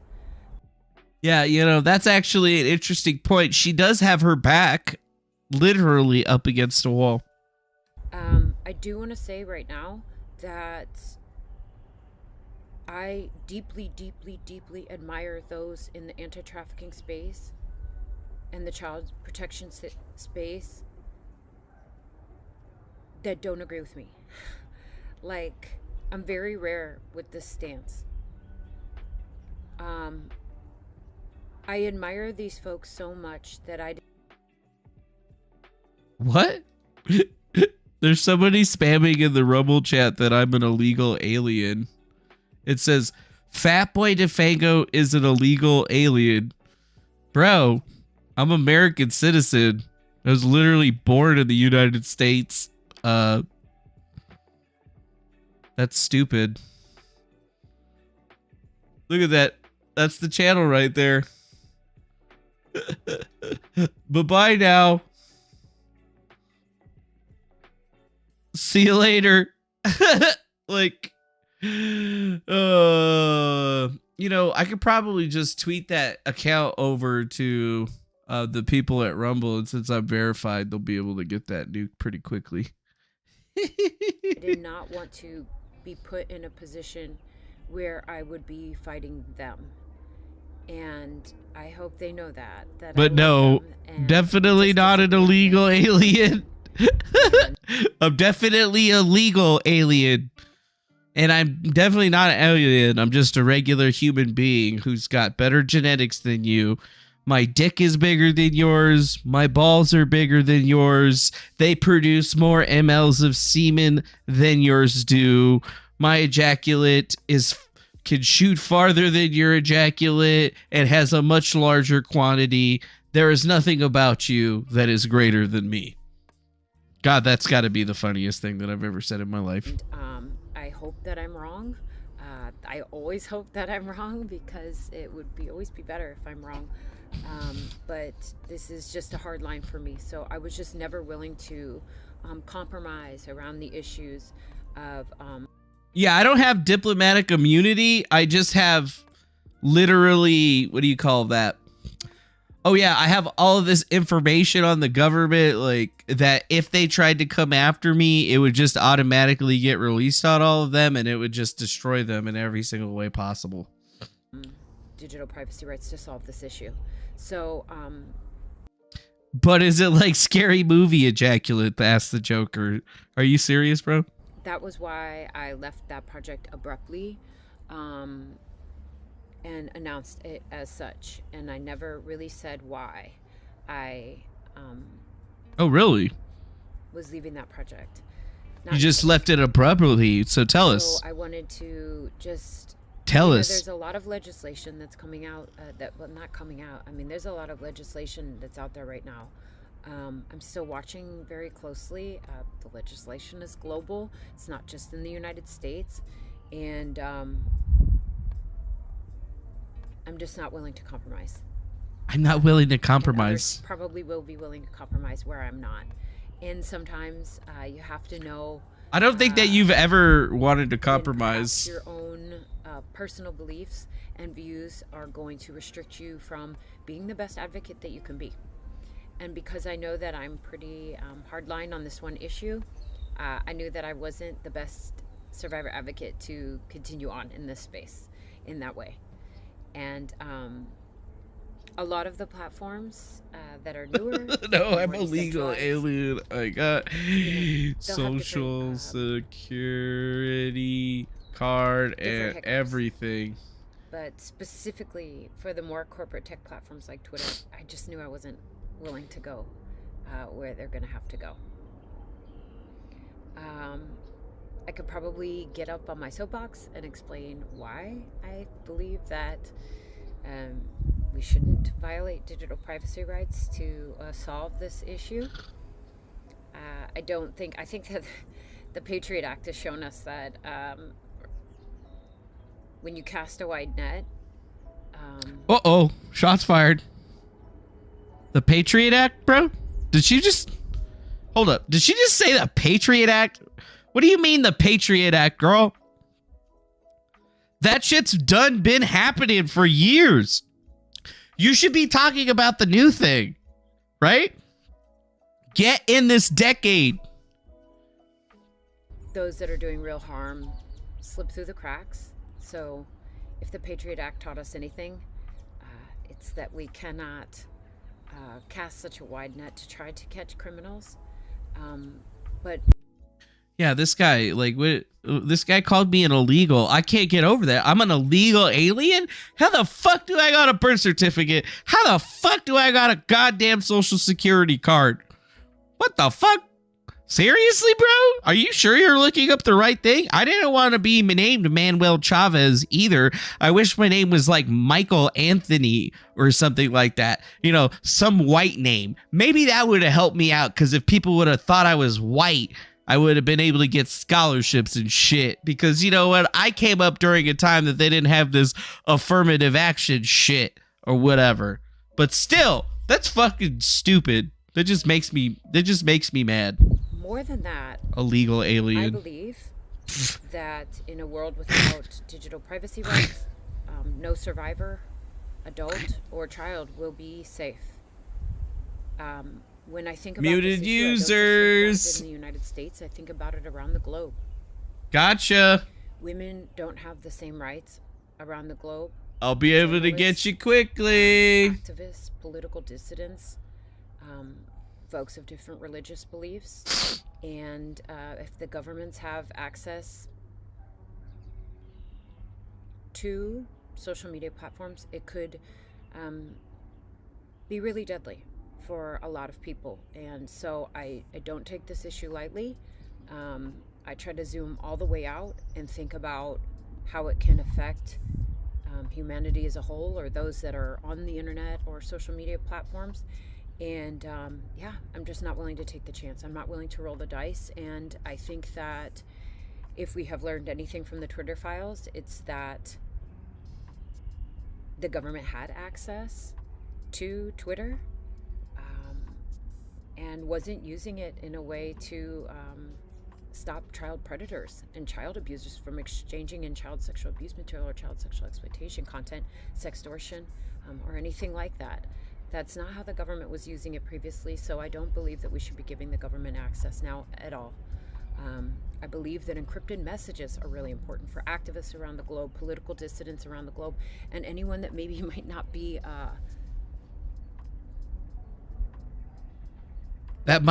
welcome. What? Or community. What the fuck is she talking? What the fuck is she talking about? Like, what the fuck is she talking about? Like, digital privacy. So you're a public person that's going to be a Digital Privacy Act. So you're talking about the Patriot Act and stuff. Like, what? Bitch, like, there's no privacy on the internet. Twitter can read your DMs. Facebook can read all of your shit. They have all of your information. You got iPhone, they got all your shit. You got Android, they got all your shit. Doesn't matter who you're with or whatever. They're gonna get your information through a Facebook pixel or through a fucking Google pixel or something. Even Apple, in all of their insane ability, right? Like, cannot and will not be able to not have access to your fucking information, even if you tell them not to track you and shit. So it's like, in this day and age, being a privacy advocate and claiming to be a privacy advocate while not, in fact, going and telling everybody that, yeah, well, you know, it doesn't matter where you are on the internet. If that thing's connected to the fucking internet in any way, you have no privacy. Full stop. The only way to make sure that you have privacy on some kind of digital device would be if that thing never connected to the internet ever, they wouldn't be able to assign it to you in any meaningful way. Right? That's how it works. Is it not? So nowadays, in this day and age, I live and exist in a situation where everything is tracking me. If you have a Google account and you use Google Maps, you have it installed on your phone, you got a Google algorithm, Google has an activity tracker called a timeline that'll show everyone every single place that you ever went. Technically, Apple has something similar, except for I don't believe you as a user actually have access to it. So what are we talking about here? I mean, to be a privacy advocate in 2023, you have to be literally talking about a complete renovation and reinvention of the way that the internet works from the ground up. And we're talking far past any digital cryptocurrency or system of that nature, such as Ethereum that exists today, because neither of the systems will ever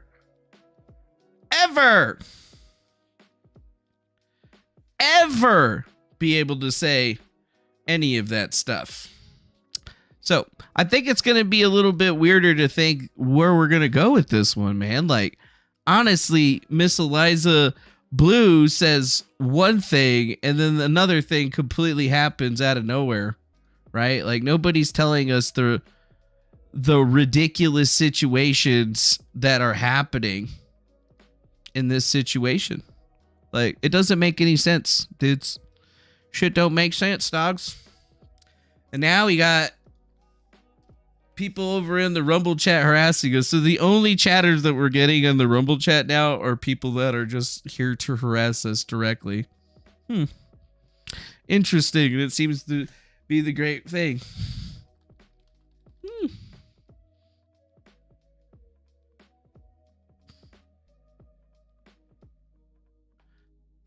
It looks like that. So now we got to go over here and actually switch over into this and be like, looks like Rumble chat can be abused by anyone for harassment. Seems like people can just make as many user accounts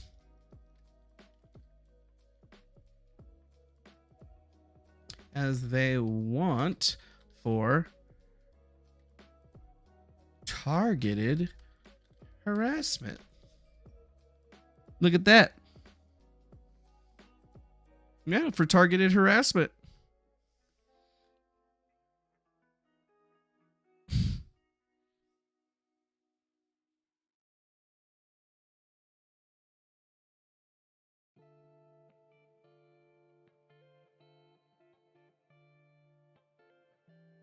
That's 3 accounts in less than 5 minutes. Yeah, we don't have any, it's like, damn.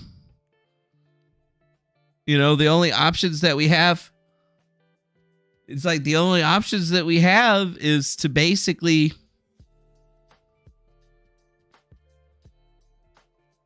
mute them. We can't put a slow mode, follow only mode, none of that shit. There's no controls for any of that stuff. So I don't know, man. You're gonna have to just keep an eye on that shit. That's 3 different that's 3 different things in less than 5 minutes.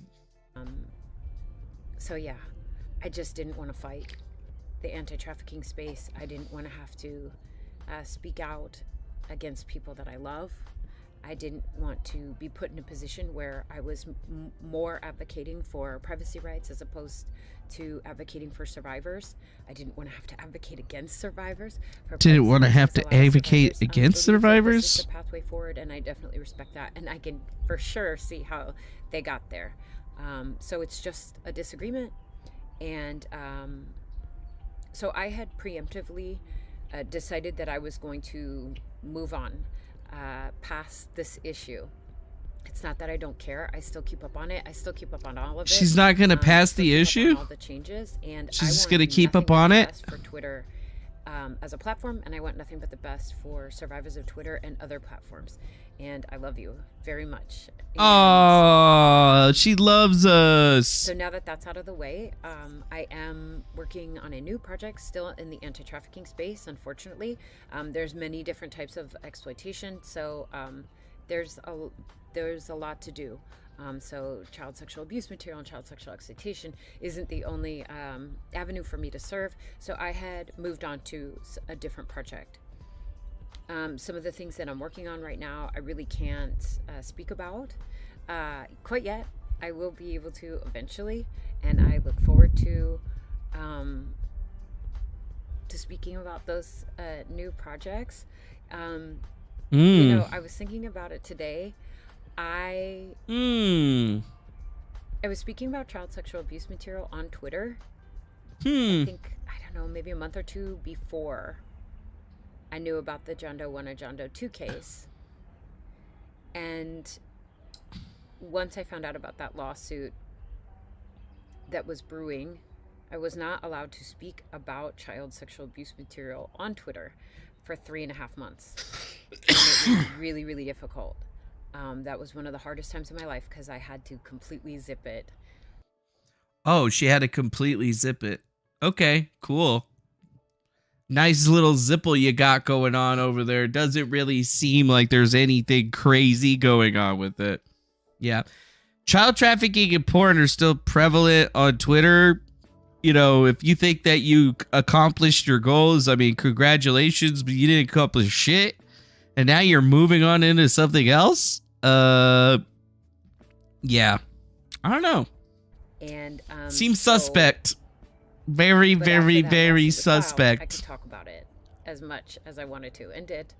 And in public. So I guess I'm using that as an example to show that just because I'm not speaking about something doesn't mean that I'm not working on something. I'm always working on something, and I usually work on multiple projects at a time. Yeah, she usually works on multiple projects at a time. She's working on stuff. So, that's pretty much it. Having to go through any more of this is just going to rake me over the coals. And it doesn't make a whole lot of sense to me in any way, shape, or form. Doesn't make any sense to me Yeah, literally doesn't make any sense to me. And how they're actually dealing with this situation, why she's even going forward with it in this way, because it doesn't make any sense, dude. But this is clearly her trying to reinvent the system, trying to reinvent her time, and it's just stupid, man.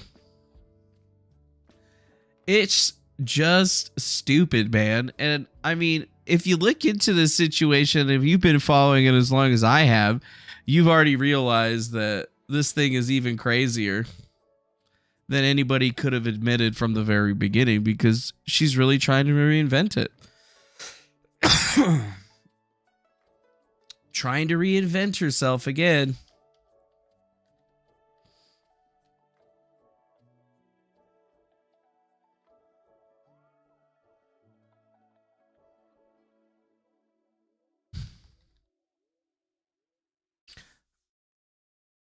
Let's see. Just like, looks like Rumble doesn't have any options to deny unverified accounts from chatting. So basically, anyone can abuse the chat system. That sucks.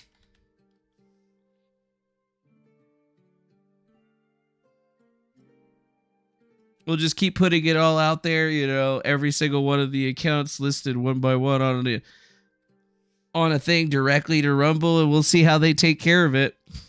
Right? You know, now we're apparently buying followers besides being a fat illegal. Yeah.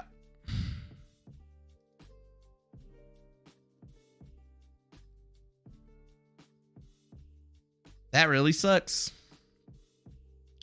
We would like it to be better than that, but I guess it's not going to be that. What's this? Defago buys followers. Also, no one cares about you. We're talking to no one but meth heads. Defago buys followers. Also, no one cares about this. You are talking to no one but meth heads. See that? Complete and utter abuse. So, yeah, we'll slowly get them to fix it through the power of suggestion, but it looks like it's going to be a problem for the near future because, you know, we have some of the worst trolls, and we don't know why they even troll us. I think it's just because they're like the lowest form of life that exists or whatever. They don't got anything better to do, so they got to fail troll me, but they're not brave enough to come talk to me man to man or get in the ring with me, which is kind of a funny situation when you really think about it, because they're so scared of me. The only thing that they could do is troll me on internet platforms. They don't actually have the guts to sit down one-to-one with me and actually tell me what their problem is.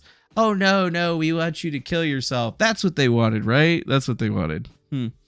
Same guys from the Cicada 3301 days and the ones that were working with Arturo Tafoyeski. Probably getting paid or something like that. But no, I don't think anybody would be able to get paid. It's usually just this one individual who lives in Portland. But that's okay. That's okay. I'm going to contact somebody that lives in Oregon, and they're going to pay him a visit.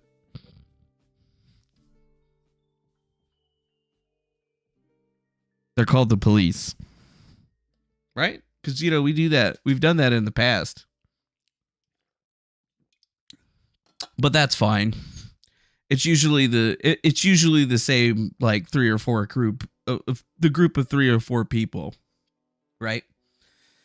It's the same group of 3 or 4 people. Who cares, though? So, I guess now that we go back into this, now we could go look at Miss Peeps telling me that she will kill me for some reason, because I apparently forgot to mention her on the situation. And then somebody pointed this out to me right here. Twitter inside connection censorship solved. You got the Dodge, got me, got Shane Cashman, got Tim Pool, got Eliza Blue. There's the Dodge. Floki, he's now the head of Twitter. And I guess you guys haven't really noticed, but if you look at all of my thumbnails for a while, I've been having that dog in every single one of my thumbnails for a very, very long time.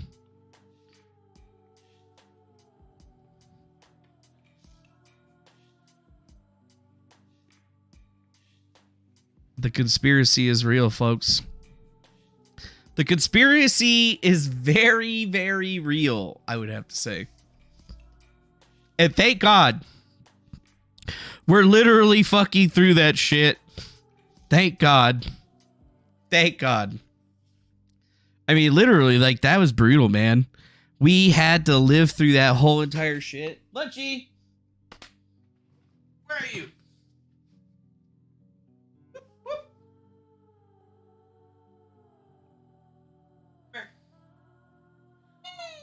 God damn, Lynchy, you're warm as fuck.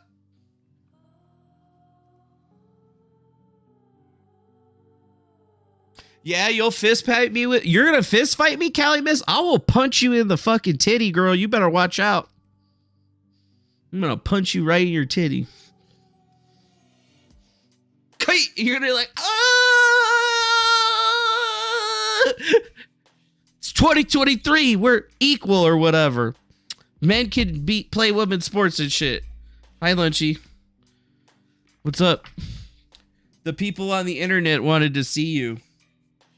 But I don't have any chicken. I still have chicken bones, but you're not allowed to have chicken bones anymore. Because I don't want you to die because you cut up your insides. My love.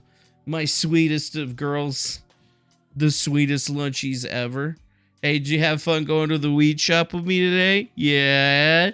Yeah, she did. She was like, yeah, Daddy, I want to go to the weed shop, Daddy. Daddy. I take her inside with me and they check her out and they see her and stuff. Sometimes she growls at certain people or whatever, and I'll be all like, what are you growling at that guy for? And she will, like, some people she'll be real nice to, and then there'll be like that one real skeevy looking dude or whatever that definitely looks like a meth head. And she'll just be like, "Rrr." But for other people, she'll just be like, "Rrr. Ruff." You know, like, hello. Yeah, Lunchy's always in the house, but she's just a lazy puppy. She lays in the bed. She lays in my bed under the covers, like, you know, she's people or whatever, because that's how she's the comfiest. We love it. Yeah. We love her. We love my puppy. You leaving already? You don't want to be up here? You don't want to hang? You don't want to hang right now on the show? Okay. That's fine. You don't have to. You want me to take you back over to the bed so you could lay down? I could do that. Here. Come on. Come on.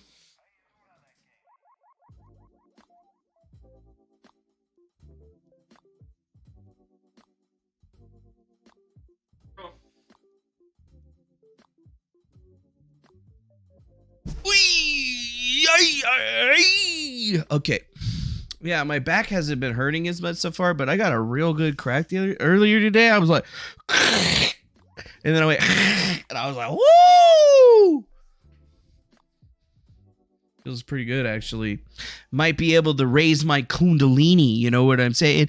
Take the energy snake wrapped around my spine and slowly uncoil it, raising my kundalini energy from the bottom of my root chakra all the way to the crown and into the high crown in order to draw in the highest light from above and pull it down into my body like the light of water, slowly filling my brain with the energy of liquid love and light. Wait, what the fuck am I talking about? I'm sorry, I don't know where I was going with that. That was weird. That was fucking weird, man.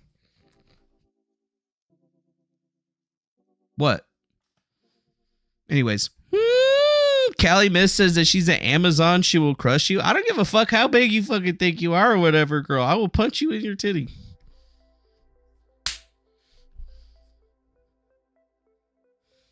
You trying to catch these hands, girl? Nah, she's probably with my ass, probably. Can't fight girls. Can really only dodge them and use their momentum against them. Like she's going to punch me and then I'm going to like grab her hand and like throw her. But not too hard. And then if she tries to get me and she actually hits me, I want to punch her in the titty though. That's the first thing. Girl, you hit me in the face. I'm punching you in your titty. That's number one. I fight dirty. I'm the dirtiest of the fighters. I have to fight dirty. I'm tiny. I mean, I've invented all kinds of like great things though, you know, like, but we still got the gun arm, you know, like if all else fails, incinerate them. But we gotta like, we don't got that many shots of that. So like, it's not like we can pull that one off a bunch of times. So we gotta really like save it. But it's always there, you know, just in case. So, you know, I'm always cool whenever I get arrested or anything like that. Cause, you know, I know I'll be all right. I can get out of there easily. Boom! That's a Mega Man joke. It's a Mega Man joke. I'm not sure if anybody picked up on that, but that's a Mega Man joke. You mega motherfuckers. Mega motherfuckers. Okay. So now that we're done with Eliza Blue, we can now skeet on over into the other thing that I wanted to talk about tonight. And it's the abomination, otherwise known as Steven Crowder, aka the host of Louder with Crowder. And my God, he's put out a statement today with currently 2.2 million views. That's just about a minute long. And I mean, a lot of those Steven Crowder stands are pretty much going, doof, Steven Crowder's gonna win. He's the greatest.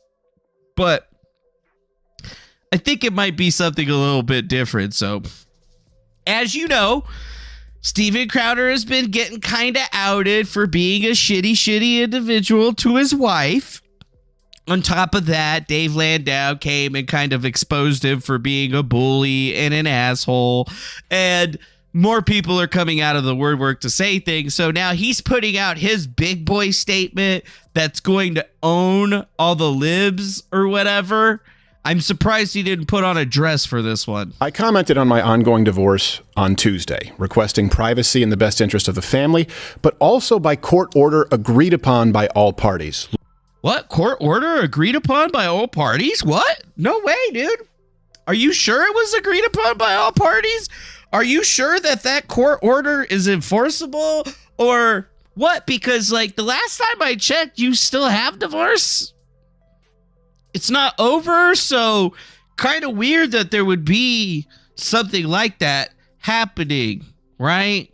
Right. Look, broken marriages are ugly, and in them people do ugly things. Myself, of course, included. I would never claim otherwise. Good, because remember, nobody was talking about this, or anybody didn't even really, nobody really knew about this until you opened up your fucking dumb mouth about it. And then to come out and say, everybody's talking about this, I wanted privacy, and you guys are being assholes. Yeah. Honestly, you should be in a dress for this. However, due to recent misleadingly edited leaks to the tabloid press without excuse me? Excuse me. What? Did he just say deceptively misleading evidence drawn out by the tabloid? Crowder, that wasn't put out by a tabloid journalist.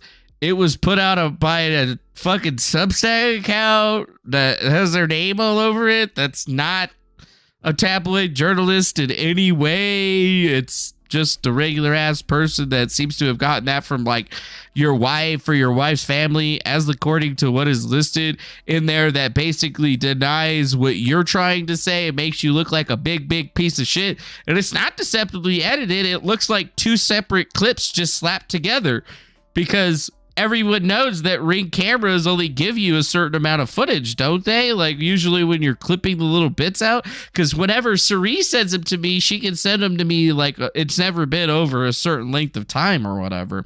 And sometimes it's only like 30 seconds. Sometimes it's like a minute. Sometimes it's like 2 minutes or whatever. But you son of a bitch, Steven Crowder, you little skeevy Some bitch. Context and not subject to consequences of the court. Some bitch. Well, if not privacy, the next best option is truth. So today, I have filed a motion to officially unseal all files as they relate to the matter of legal record. Finances, relevant medical records, including mental health history or evaluations, depositions, and any motions or sanctions from the courts of Texas. I will not be leaking private marital information to the press, but if the privacy agreements are not respected by all parties, I will address all that is a matter of irrefutable legal record in full context next week. Oh, yeah, it's going to take you a whole week to do that? Oh, okay. Cool, man. So, yeah, he's claiming that he's going to unseal all the records, which is weird because, I mean, I know that that would be a filing that he would have to do, but technically he would have probably had to have been the guy that asked for it in the first place to order to get it. And as it's been known, nobody knew anything about this. So currently, Crowder's still utilizing his divorce as a situation to play the victim. And the only reason he's even trying to do this is because, he claims that there's all of this stuff that's going to be happening. And you just got to wait a week for him to figure out how he's going to finagle all this shit together. And look at the smirk on his face. Like, he thinks that he's going to beat his wife or something, I guess. I mean, kind of technically seems like she already won because we saw a pretty good reasoning as to why she probably would have wanted to divorce him in the first place. And if he's going to give her carte blanche to put everything out there, I mean, I don't feel like he's truly understanding how this is going to affect him into the far future. So who knows, dude? Who knows? Yep. Who knows? So that's his recourse, right? Yeah. I commented it. My family, in the best interest of my family. Well, yeah, if it was the best interest of your family, you would have never said anything about it and everybody would have stayed quiet about it. So wrong. You get no points on that. Broken marriages are ugly. Nobody's actually attacking you because of the broken marriage. We're all disgusted at what we're actually seeing coming from you and the way that you're handling this particular situation because you're doing it in a rather poor fashion that is both not Christian and seemingly not conservative. So if you want to say that there's misleading leaks and stuff coming out from tabloids or whatever, you can say that, that's fine, but you're only enabling these people to go farther in on you, and it's only going to make things so much worse for you, Mr. Crowder, because I don't believe that you have the same support that you actually thought. Sure, you got a lot of people out there that are saying, he's going to win. He's like Johnny Depp. And I'm like, what? He's like Johnny Depp? You're trying to turn his wife into Amber Heard? Like, literally? Like, why do people care about that shit so much? It's two fucking rich people that suck ass that are in the movies. But you got to pick a side. And if you're not on the Johnny Depp side, you're a bad person. I'm not on either side. I think they both equally sucks. Okay, so Johnny Depp won this one against Amber Heard. He's still a 3-time convicted wife fucking beater. Are you fucking kidding me? Get the fuck out of here, you sons of bitches. Yeah, Johnny Depp, he's doing better. Sure, he fucking got convicted of beating some bitches back in the day or whatever, but it's not the same. People aren't looking at it the same. People are looking at him, his interactions, his mannerisms. He's the one that brought the ugliness to the table, and we're all having to look at his ugliness and how he handles it. So he could be mad that we're all creating content on his situation or whatever, but vis-a-vis, that is life. That is also what he does on other people, right? It's not like he's never talked about somebody's marriage before, has he? I mean, I would be shocked. I would legitimately be shocked if I was able to pull something up on that, which I'm not. It's not like I'm over here right now pulling up a link or anything like that because that would be weird. But I have noticed some other things that people were actually posting out there that just kind of seem crazy, right? Like POV, you're Steven Crowder. Your wife is pregnant and you got her mowing your lawn while you're drinking beers and smoking stogies. Damn. Some great shit right there. That's exactly what I wanted to see. But yeah, Here's another one. This one's actually from yesterday. My favorite Steven Crowder moment featuring some union workers. Get alone! Get the f*** out of my face! Don't tear down the tent! Get the f*** out of my face! You hurt a lady in there! You're addressing me! I ain't hurt nobody! You hurt the f*** out of my face! Back the f*** up! Stop tearing down the tent! Back the f*** up! Okay! Back the fuck up! You just assaulted me, buddy!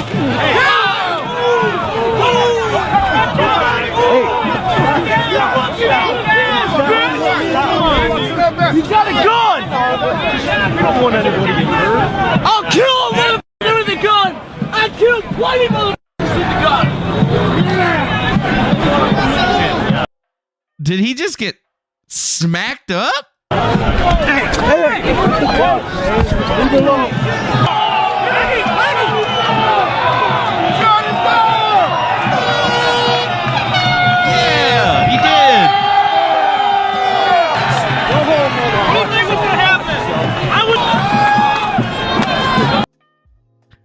Yeah. Wait, is that Crowder?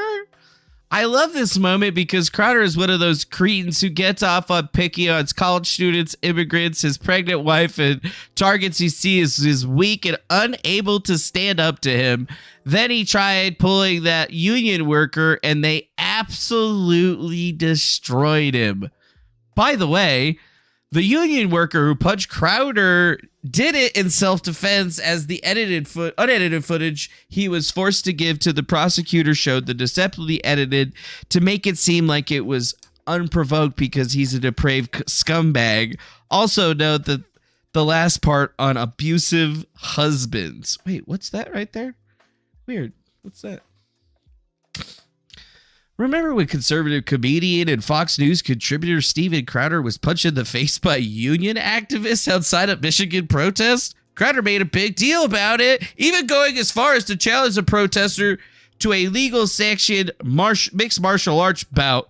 Then, the unsurprising revelation that the video was misleadingly edited to make Crowder look like an innocent, if obnoxious victim.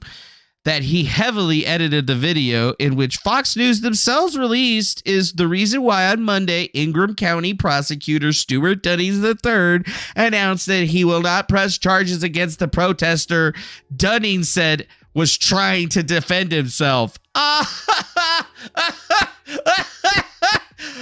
It's a pretty clear the person that they wanted to charge was acting in self-defense, Dunning said of the union member who apparently slugged Crowder right in the fucking mouth.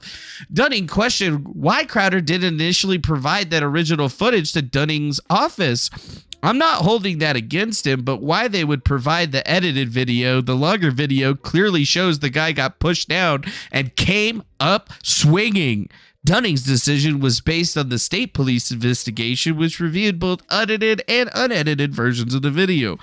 Crowder did not respond to requests for comment from the Lansing State Journal or the Detroit News, but earlier this month, however, he did publish another insightful and hilarious column on how to deal with husbands bad-mouthing their wives.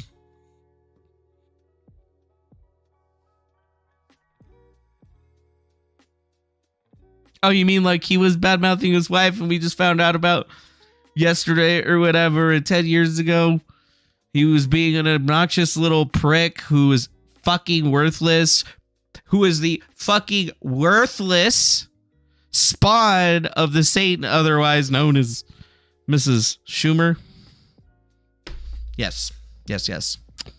Here's my challenge to the real men out there. It's very simple. If you have a good marriage, talk about it. If you love your wife, say it. If some moron tells you you're merely a newlywed or that you're still just too young to understand, correct them. Open-handed slaps to the face are preferable. So you know what? Honestly, Crowder, I got one open-handed power slap for you that we could just give you anytime. If you want to just take on this mixed martial arts bout, we could do an MMA fight or whatever, and I'd gladly pop your head off your neck a little bit for you just to give you a little bit of understanding. And I'm short and fat too, so when you lose to me, which you will lose to me because there's no way that you could ever beat me, doesn't matter how tall or strong you think you are, clearly you're just never going to be able to take me. So yeah, this is weird. This is where Crowder's from, 10 years ago, this is what was going on with Crowder. Yep, that's right. That's right. He was fighting with like union workers and shit. Yeah, he was doing great stuff, man. He was a good guy. Steven Crowder. And then those guys from ROTC Radio put this out, which is interesting. The official Louder with Crowder employee Bible. Learn how to fight like hell. Interesting. Welcome to Louder with Crowder. Don't know if it's real or not, Welcome to Louder with Crowder, new employee Bible. Let's take a look. We know you're all excited to get started, so let's run you through your first day, starting with pre-show. Nice. What's this right here? Armor Guard, I'm married to Christ, $1.99 on the super chat. Well, that's good if you're married to Christ. That must be nice for you. I didn't know that he got remarried, though. He never told me that. He never told me. Walk Steven's dog. Oh, you're joking. Okay. Feed Steven's dog. Feed Steven's dog. Make Steven's tea.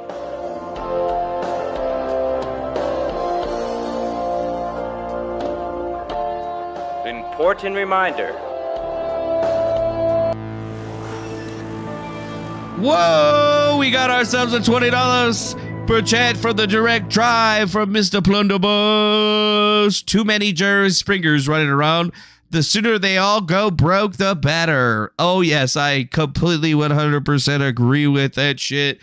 Good old Plunderbuss, and thanks to the direct donations through our website, grievances.com. We appreciate that direct money because it's the fastest way that we get paid. Thank you very much. Thank you.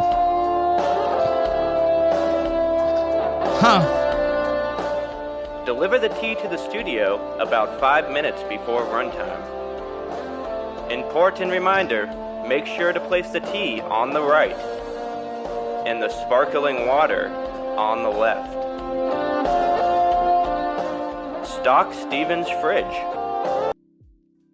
Lots of beers, Nixie sparkling water, Fairlife chocolate milk, Rockstar energy drinks, Cheddar Joe overnight oats, my freezer muffins. Sometimes Steven wants a potato.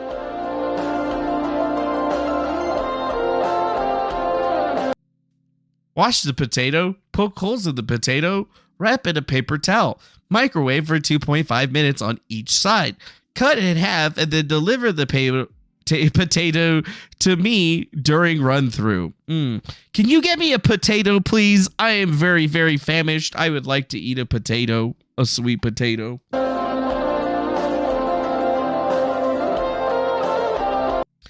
Callie missed. He doesn't have glass jaw. He's got glass chest. He's literally got metal put inside of his chest because he was having problems. There is no way that Steven Crowder is in the condition to be in any type of physical altercation with anyone. Period. End of story. And he's been like that since basically when his babies were born. Tell him, baby boy. Trivia time. Trivia What time. numbers do you press on a microwave to cook a potato for 2.5 minutes?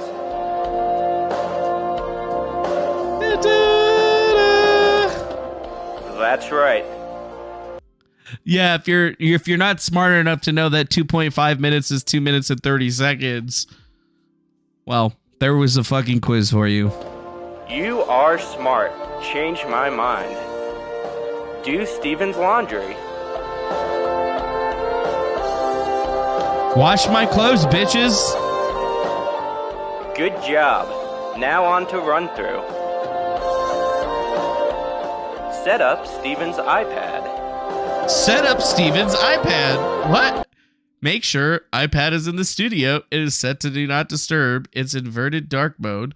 Click power button 3 times. Tim knows the super secret password. One day you might learn too. Great job so far. You're almost done. You're almost done. Out to poop. Take Steven's dog out to poop. Close Steven's blinds. Close the blinds. You never know who might be watching. You never know who might be watching. Is that who the fuck is that? Now you're ready to fight like hell.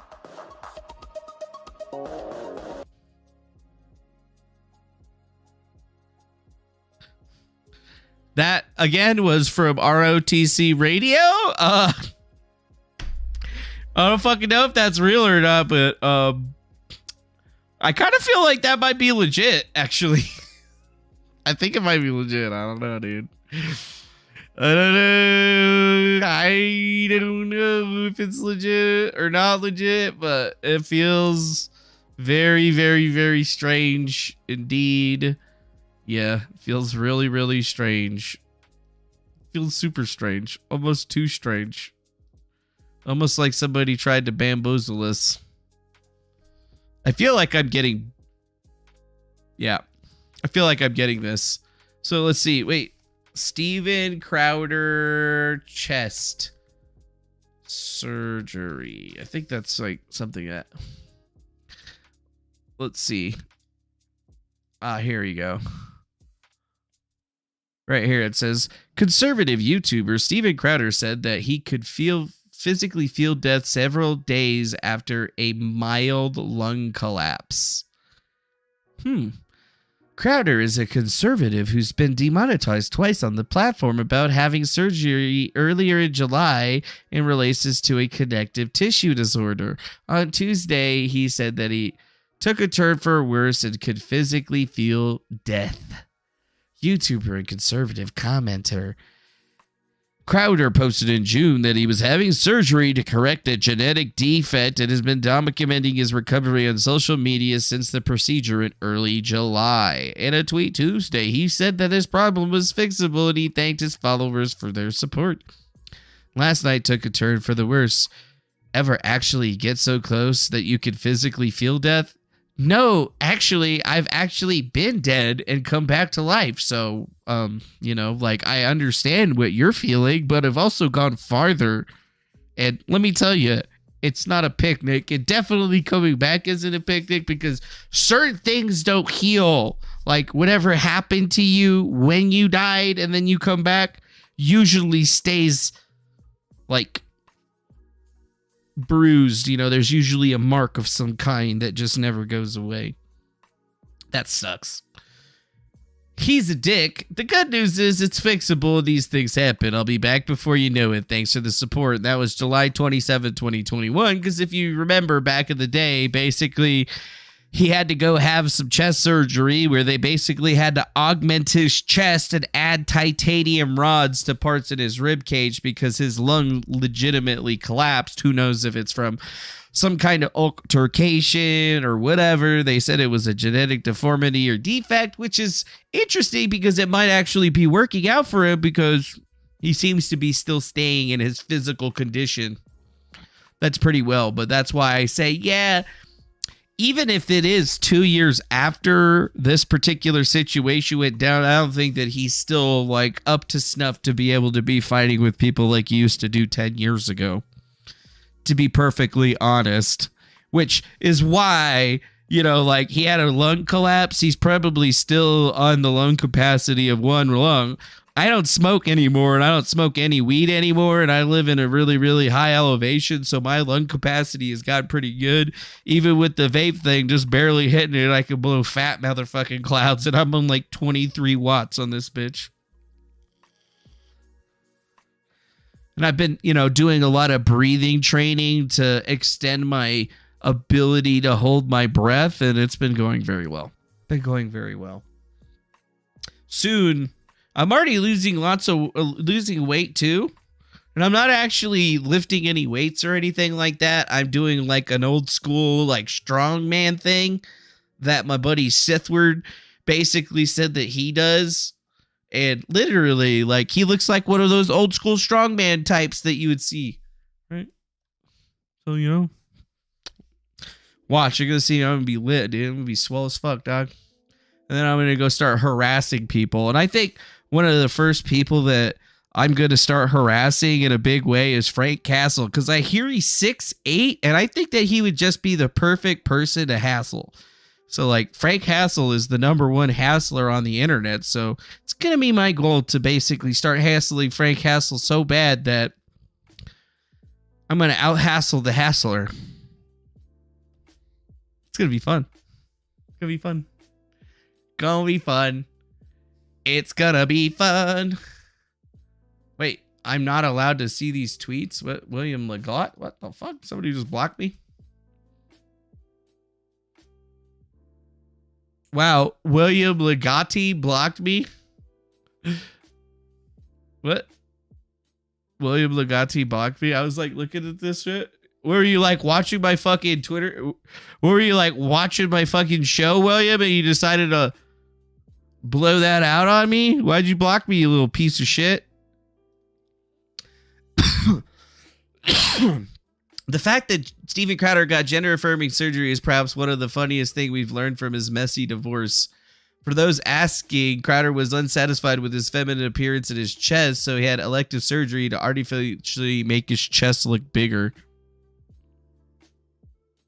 He had an elective surgery to make his chest look less feminine.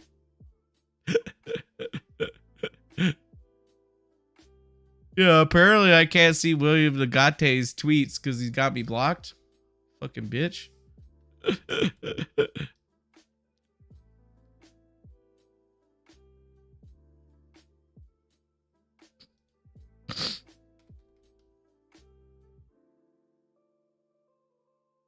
LOL, poon.